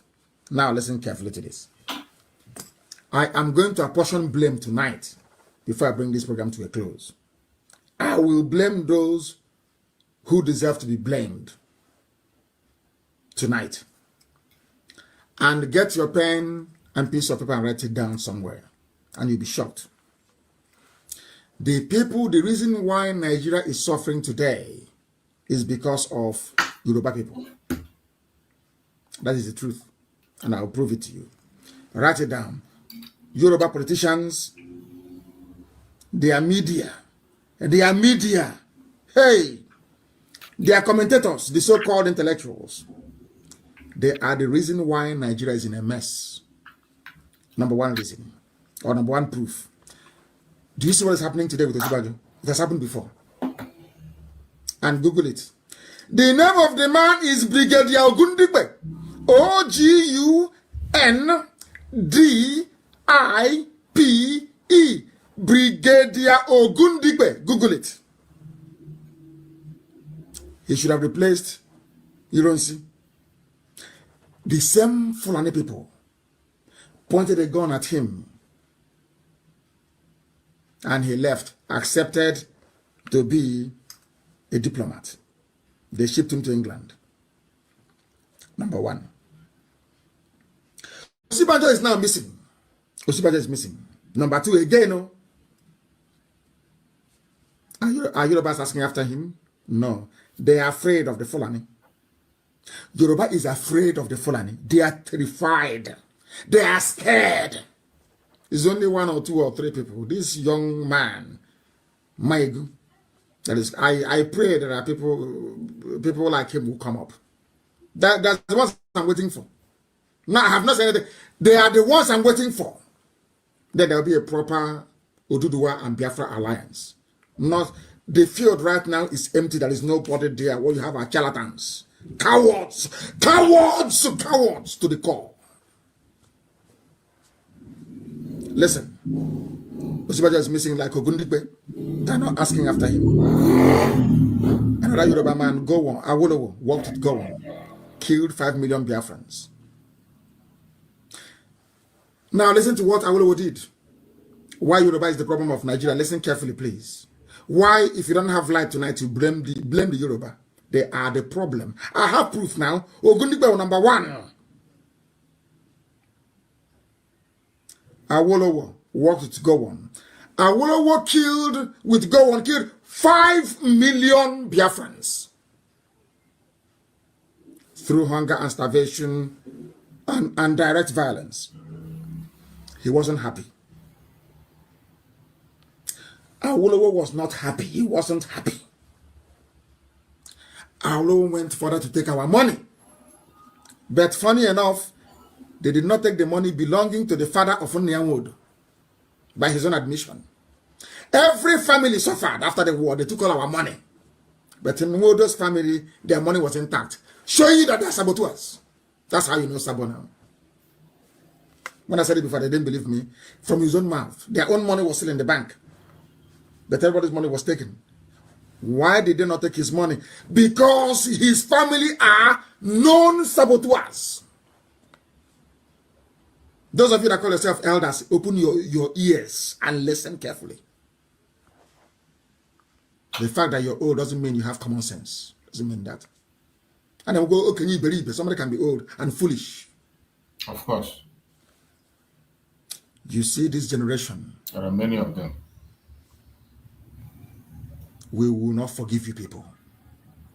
You are a disgrace and a disappointment for 50 years. For 50 good years. You waited for your children, no, your grandchildren, to come and fight this very battle for you. And even now we're fighting it, common help you cannot offer. How wicked are you people? You claim you're elder. Bring me palm wine. Bring me hot drink. Listen, Yoruba, listen carefully. Yoruba, Awolowo killed 5 million Biafrans. None of you were remorseful. At the end of the war, Yorubas were jumping up and down, dancing in Lagos. That Biafra had been defeated for no reason. We are not at war with them. We don't hate them. The same Yorubas drove Azikiwe away from Lagos, destroying the so-called one Nigeria. It was Awolowo that did it. Yoruba man. Whereas a Fulani man served in Enugu 2 times as mayor. Nobody drove him away. It was Awolowo that drove away Zik. And Zik won. They brought tribalism and they drove Zik away. They pursued him. And he left. And he returned to come and remove Ayoeta. And the same Yorubas went to Ayoeta and said to him that Igbos are domineering. But when they chased Zik away from Ibadan, they were not domineering. No. It was only when Zik came back and took his position from Ayoeta that they started complaining. Because Yoruba wants the destruction of an Igbo man. For a Yoruba man, the destruction of an Igbo man is the highest achievement of his life. Fulani can get away with murder. For a Yoruba man to kill, to have an Igbo man beneath him is the highest achievement in life. That is it. That's true. People won't tell you this, I'll tell you. I'm on the camera. I tell you what you don't want to hear. This is the truth. Go back and think tonight. By tomorrow morning, you thank me. I'm not saying it that hatred may reign. I'm saying it that you may change. Exactly. For your own good. Because Fulanis are coming for you. Now, listen very carefully. After what Awolowo did, Obasanjo came. Obasanjo, a Yoruba man, handed power over to a Fulani man. And you know the funniest thing?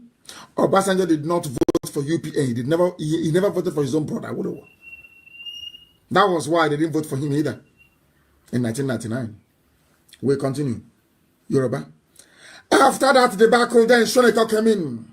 Shoneko is a Yoruba man. Shoneko took power or legitimized the stealing of Abiola's mandate. This June 12th, you're jumping up and down. A Yoruba man, Shoneko betrayed his own brother. I hope it's very clear now. Now, we must continue.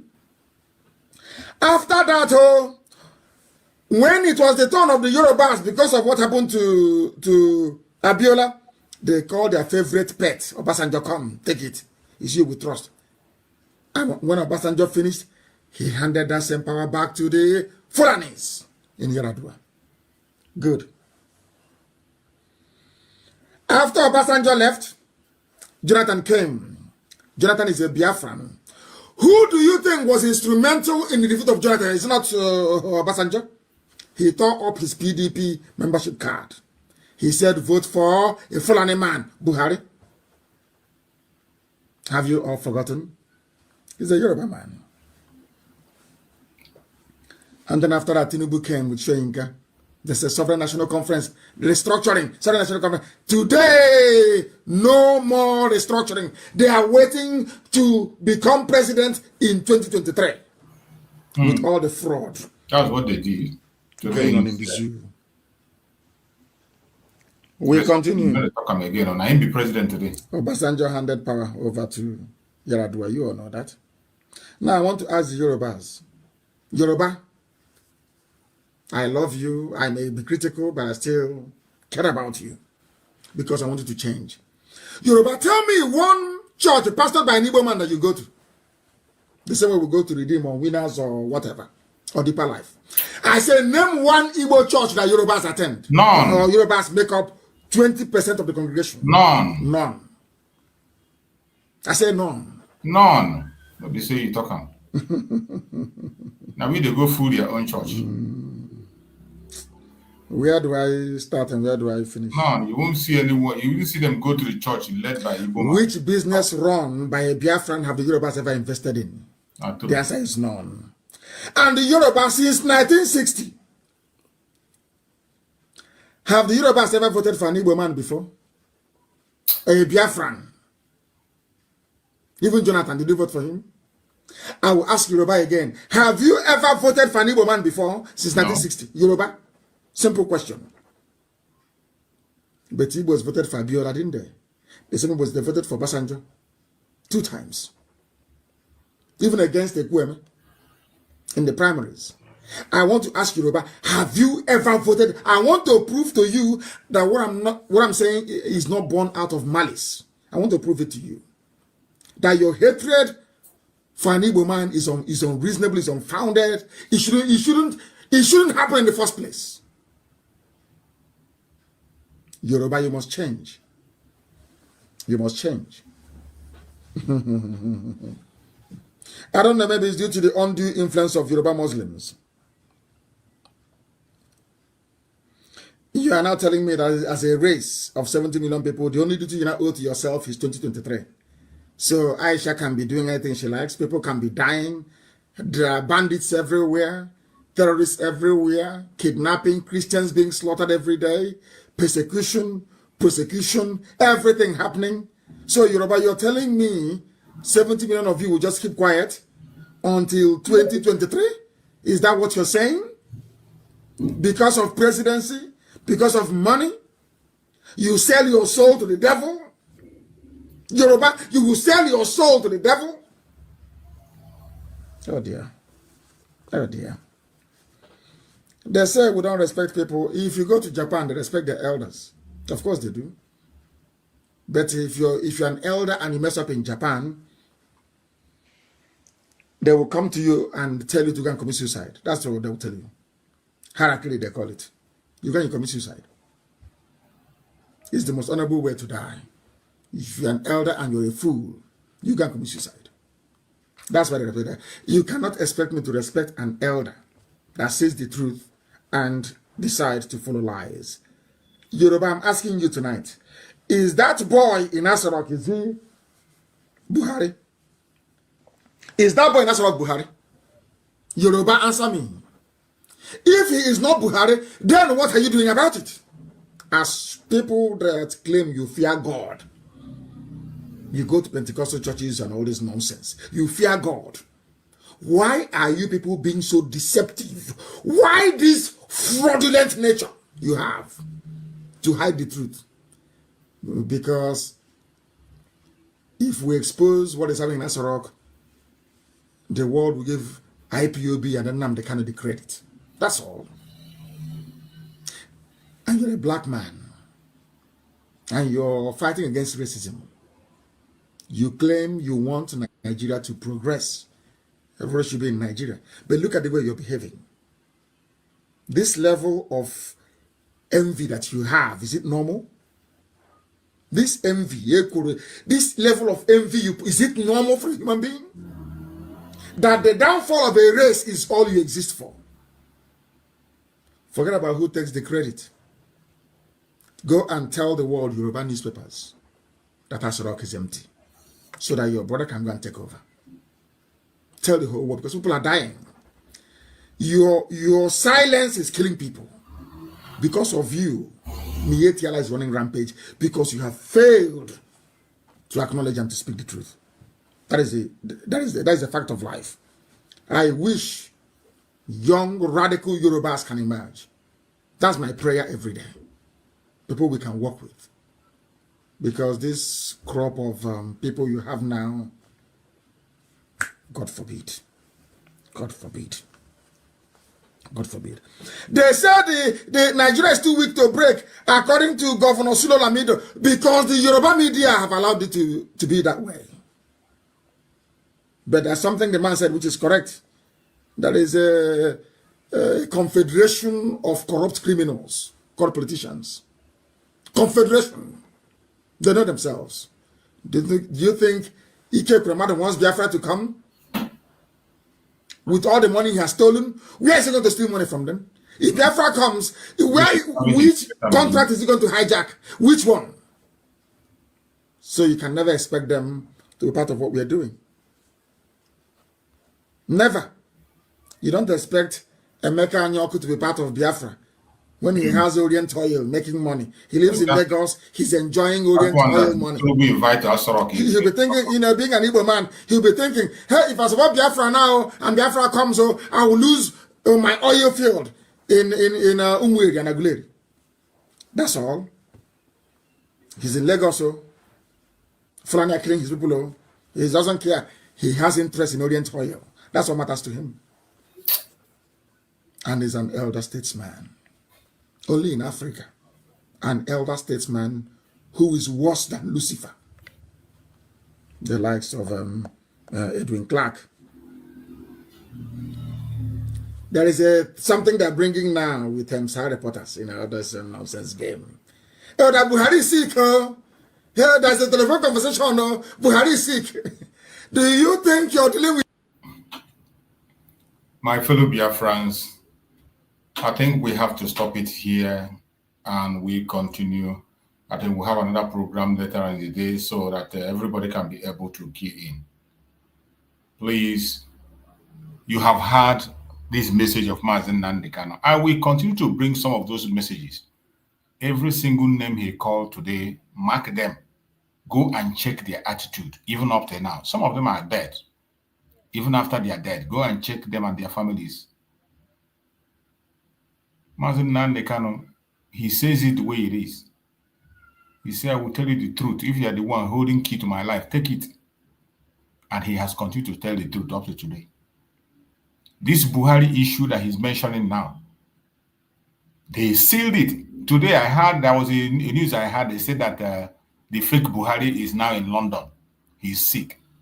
Maybe they want to end the movie. The movie of the fake Buhari is about to end. They say that he's seriously sick. He's admitted in London. The small boy they have been paraded and said Buhari, the imposter, they want to end the movie. The movie is just about to end. Remember, since all this while, Aisha is still living permanently in Dubai. Since that man left office, Aisha is permanently living in Dubai. Why? Buhari will know that, say that a woman's career ends in kitchen. That woman could not stay with him in Daura. Only him is in Daura. Only him in Daura, while the wife is in Dubai enjoying herself. And you tell me that man is Buhari. Finally, they want to end the movie, and we'll be here until they end that movie. My fellow Biafrans, we are coming to the end of the broadcast, and I will allow my beloved sister and brother to give us their closing remark in one minute, so that we can be able to close on time and prepare for the next program. 1 minute. Let us hear from our beloved sister Ojugo. Give us your closing remark, my sister Ojugo. Okay. Thank you for the 1 minute allotted to me.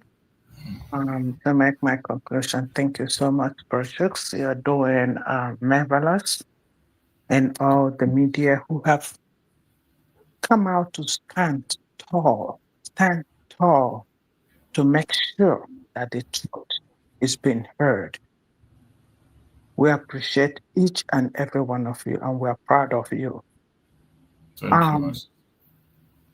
So, if you want to know whether Igbo people are united, when somebody make a post of P.O.B., go check the comment. Always check the comments. That's where you will hear the voice of the people. If Vam Chiamaka Jerry make a post and say 20,000 watching, go check the comment. That's what will tell you the mind of the people. If Biafra government give order now, the whole Biafra takes that order immediately. They know what they want. The Nigerian government cabals are fighting them because they know we don't respect them. We know. They know very well they're just a father figure. That's what they are. They know no citizen, a good citizen of Biafra land, respect any of them. Not even one. Those following them is just a crab that will fall out of their table so they can grab it. Outside that, get it. So we know who we are. We know who we are. Wherever we are, we know who we are. Our work shines out of itself. No matter what the enemy do, they cannot pull Igbo people down. They're destined for good. And anywhere they're destined for good. And their light will always shine. And you cannot, 1 out of 10 cannot quench that light. When you're tired, you go rest. That's all you need. When you finish shouting, you will go rest. An Igbo man must shine wherever they are. For those who believe in Nigeria, upon the explanation of Martin Nandakal, the meaning of that word, Nigeria, and coming from a white man, and you still believe in that name, Nigeria will happen to you and your country. And any country, anybody, individual that identify by showing a flag or identifying with Zoo politicians, you are bringing darkness upon yourself and your family. Nigeria is no good name. It's a name formed to intimidate the citizens of that place. And you all know it. Thank you, and God bless each and every one of you. Let the fundraising today rain like you used to. Thank you so much. Thank you so much, my beloved sister. I appreciate you for that wonderful, wonderful speech. May Shukwu Okaba and protect you. My brother Coach Hooks, give us your closing remark. Let's take your closing remark, Coach Hooks, as we round up the program. Unmute yourself and give us your closing remark. Thank you, Mazi Choose from my side here. Biafrans, ụmụ Igbo. Nke na-achị pụta dike ka egbu, pụta dike ka egbu. Pụta dike ka egbu, ụbọchị oge erugo na eje dike. Every one of them today, that they are shouting about Mazi Nnamdi Kanu. They should go and arrest him, they should go and kidnap him. Today, everything that Mazi Nnamdi Kanu have said, everything has come to pass. Because when he was talking about 2023 and the agenda and the mindset of every Yorubas in Nigeria here, every one of them think that Mazi Nnamdi Kanu don't know what they are saying. But Mazi Nnamdi Kanu has been the only prophet that he will say something and everything that he have said have come to pass. About the Fulani man called himself Buhari, the young boy, would I say now the small boy, about the Jubrin from Sudan. When Mazi Nnamdi Kanu is talking about that Jubrin, every one of them do as if they know what is playing out. But that the same person, I've seen him about, I think that should be either last week. And something that they rap with white, rest in peace. They are playing music, Babab goodbye, Babab goodbye. That is in Hausa language.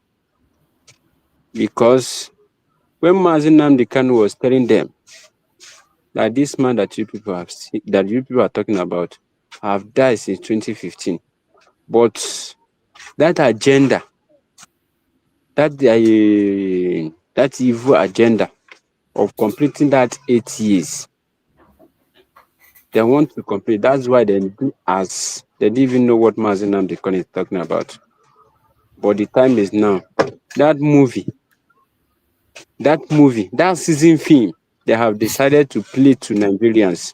We are going to watch the end of it. And we are going to know how it's going to end. That's the thing. And they are going to be the ones they're going to confess. Because all this confession that they are making in social media today, that every one of them, all these 4 back group they are doing today. Thank God, this woman called himself Adado Rama. You think about the program that he did yesterday? He opened his mouth and he said, men on ground, Biafrans, is not Ngozi, is holding you people. Meaning every one of them, they were going to confess. When he said that, he did not know what he said. But I'm very, very sure that this woman is on drug. Anytime that they not take that on drug, he go just they make mistake, he go just they vomit everything that he said. That drug, I'm very, very sure that he did not take that drug. And it's the spirit of Biafra that touched him that is making to not take that drug that yesterday. But very soon all of them will confess. And at the end, Biafra will come. Thank you, Mazi Choose. Thank you, every one of you. Everybody, both ones and comment section, and every one of you in cabinet members. I pray that Almighty God continue to protect every one of you. Goodbye from my side here. Thank you so much, my brother. I appreciate you for your constant support and speech to Biafran people, wherever you are. It is our responsibility to protect our land and secure our land wherever you are as a Biafran. Do your due diligence. Don't wait for anybody to beg you. You know the right thing to do. Go and do it. May Chukwu Okuka Abiyama guide and protect every single one of us in this platform, wherever you are watching us from. If you're watching from Biafra land, more especially, I pray that Chukwu Okuka Abiyama will guide and protect you and secure you. Wherever you are, please continue to pray for our Prime Minister, Mazi Simon Ekpa and Mazi Nnamdi Kanu. We need them now more than ever. We need them now more than ever. We want to wake up and have a call from Mazi Simon Ekpa. Because the war before us today, we need him. As a man that has experience in warfare, a man who has experience in military affairs, we need him now more than ever in this warfare. I pray that Chukwu Okuka Abiyama will guide and protect all of us. Do not be dismayed. Don't allow anybody to push you aside. Don't be discouraged.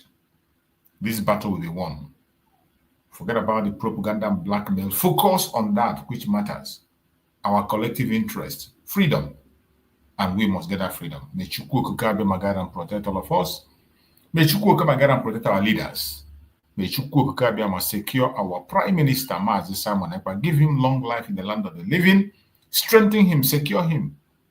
Give him good health wherever he is. We pray for Mazi Nnamdi Kanu for spiritual guidance, for strength, for healing. Every evil plans against them will never succeed. No weapon formed or fashioned against the Biafran shall prosper. and no weapon formed or fashioned against our leaders shall prosper. Thank you so much for being part of this program. We shall see you again this evening by the special grace of Chukwuka. Thank you so much and stay safe.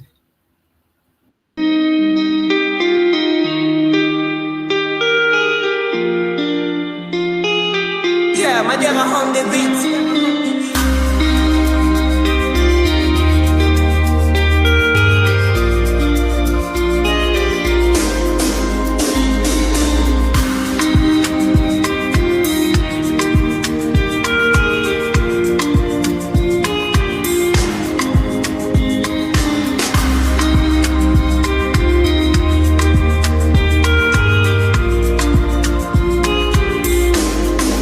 I see mommy Nkechi, a rapper don't tell she the kneel for grave where my uche de Papa Emeka.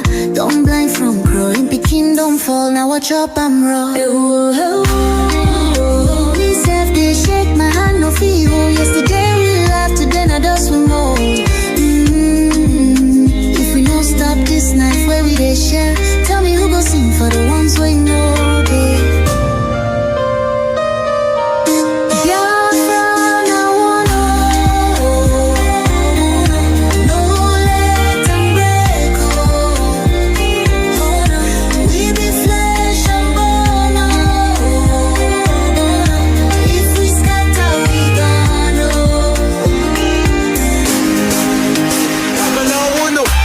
She need the voice from under the soil. Brother, no let my blood turn to oil. Little Ada they ask where my papa go. Her small hand they shake, she knows I be this woe. I beg my people see this fire we burn. Now our house they blaze, now our future they turn. We go tell their ghosts we no go fail you. If we hold this love, that death go burn you. No, make we try yo. Back up in the day. I beg my people see this fire we burn. Now our house they blaze, now our future they turn. We go tell their ghosts we no go fail you. If we hold this love, that death go burn you. Oh, make we try yo. Back up joints with the trembling. Oh, hey. If we no join now, our children go so. That I've waiting there.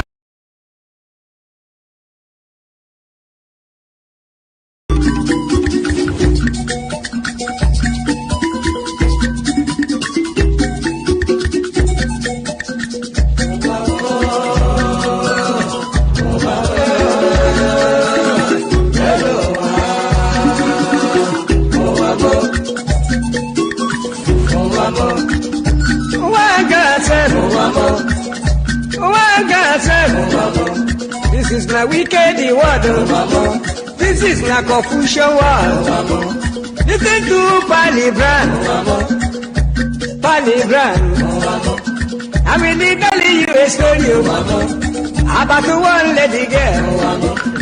Pali they go to work. Pali they work for bank. Then I enter for motor. The river they go. The river they go.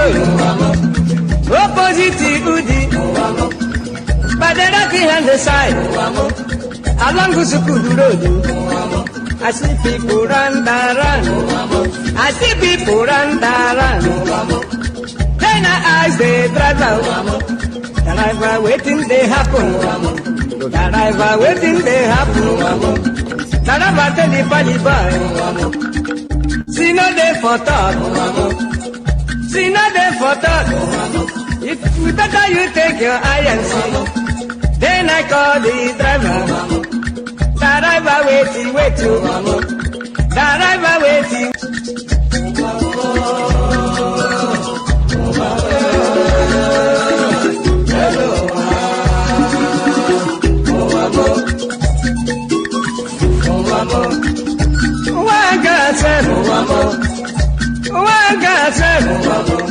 This is my wicked word. This is my Confucian word. Listen to Palibran. I will tell you a story about one lady girl. Pali they go to work. Pali they work for bank. Then I enter for motor. The river they go. The river they go. Opposite Udi. By the rocky hand the side. Along Gusukudu Road. I see people run.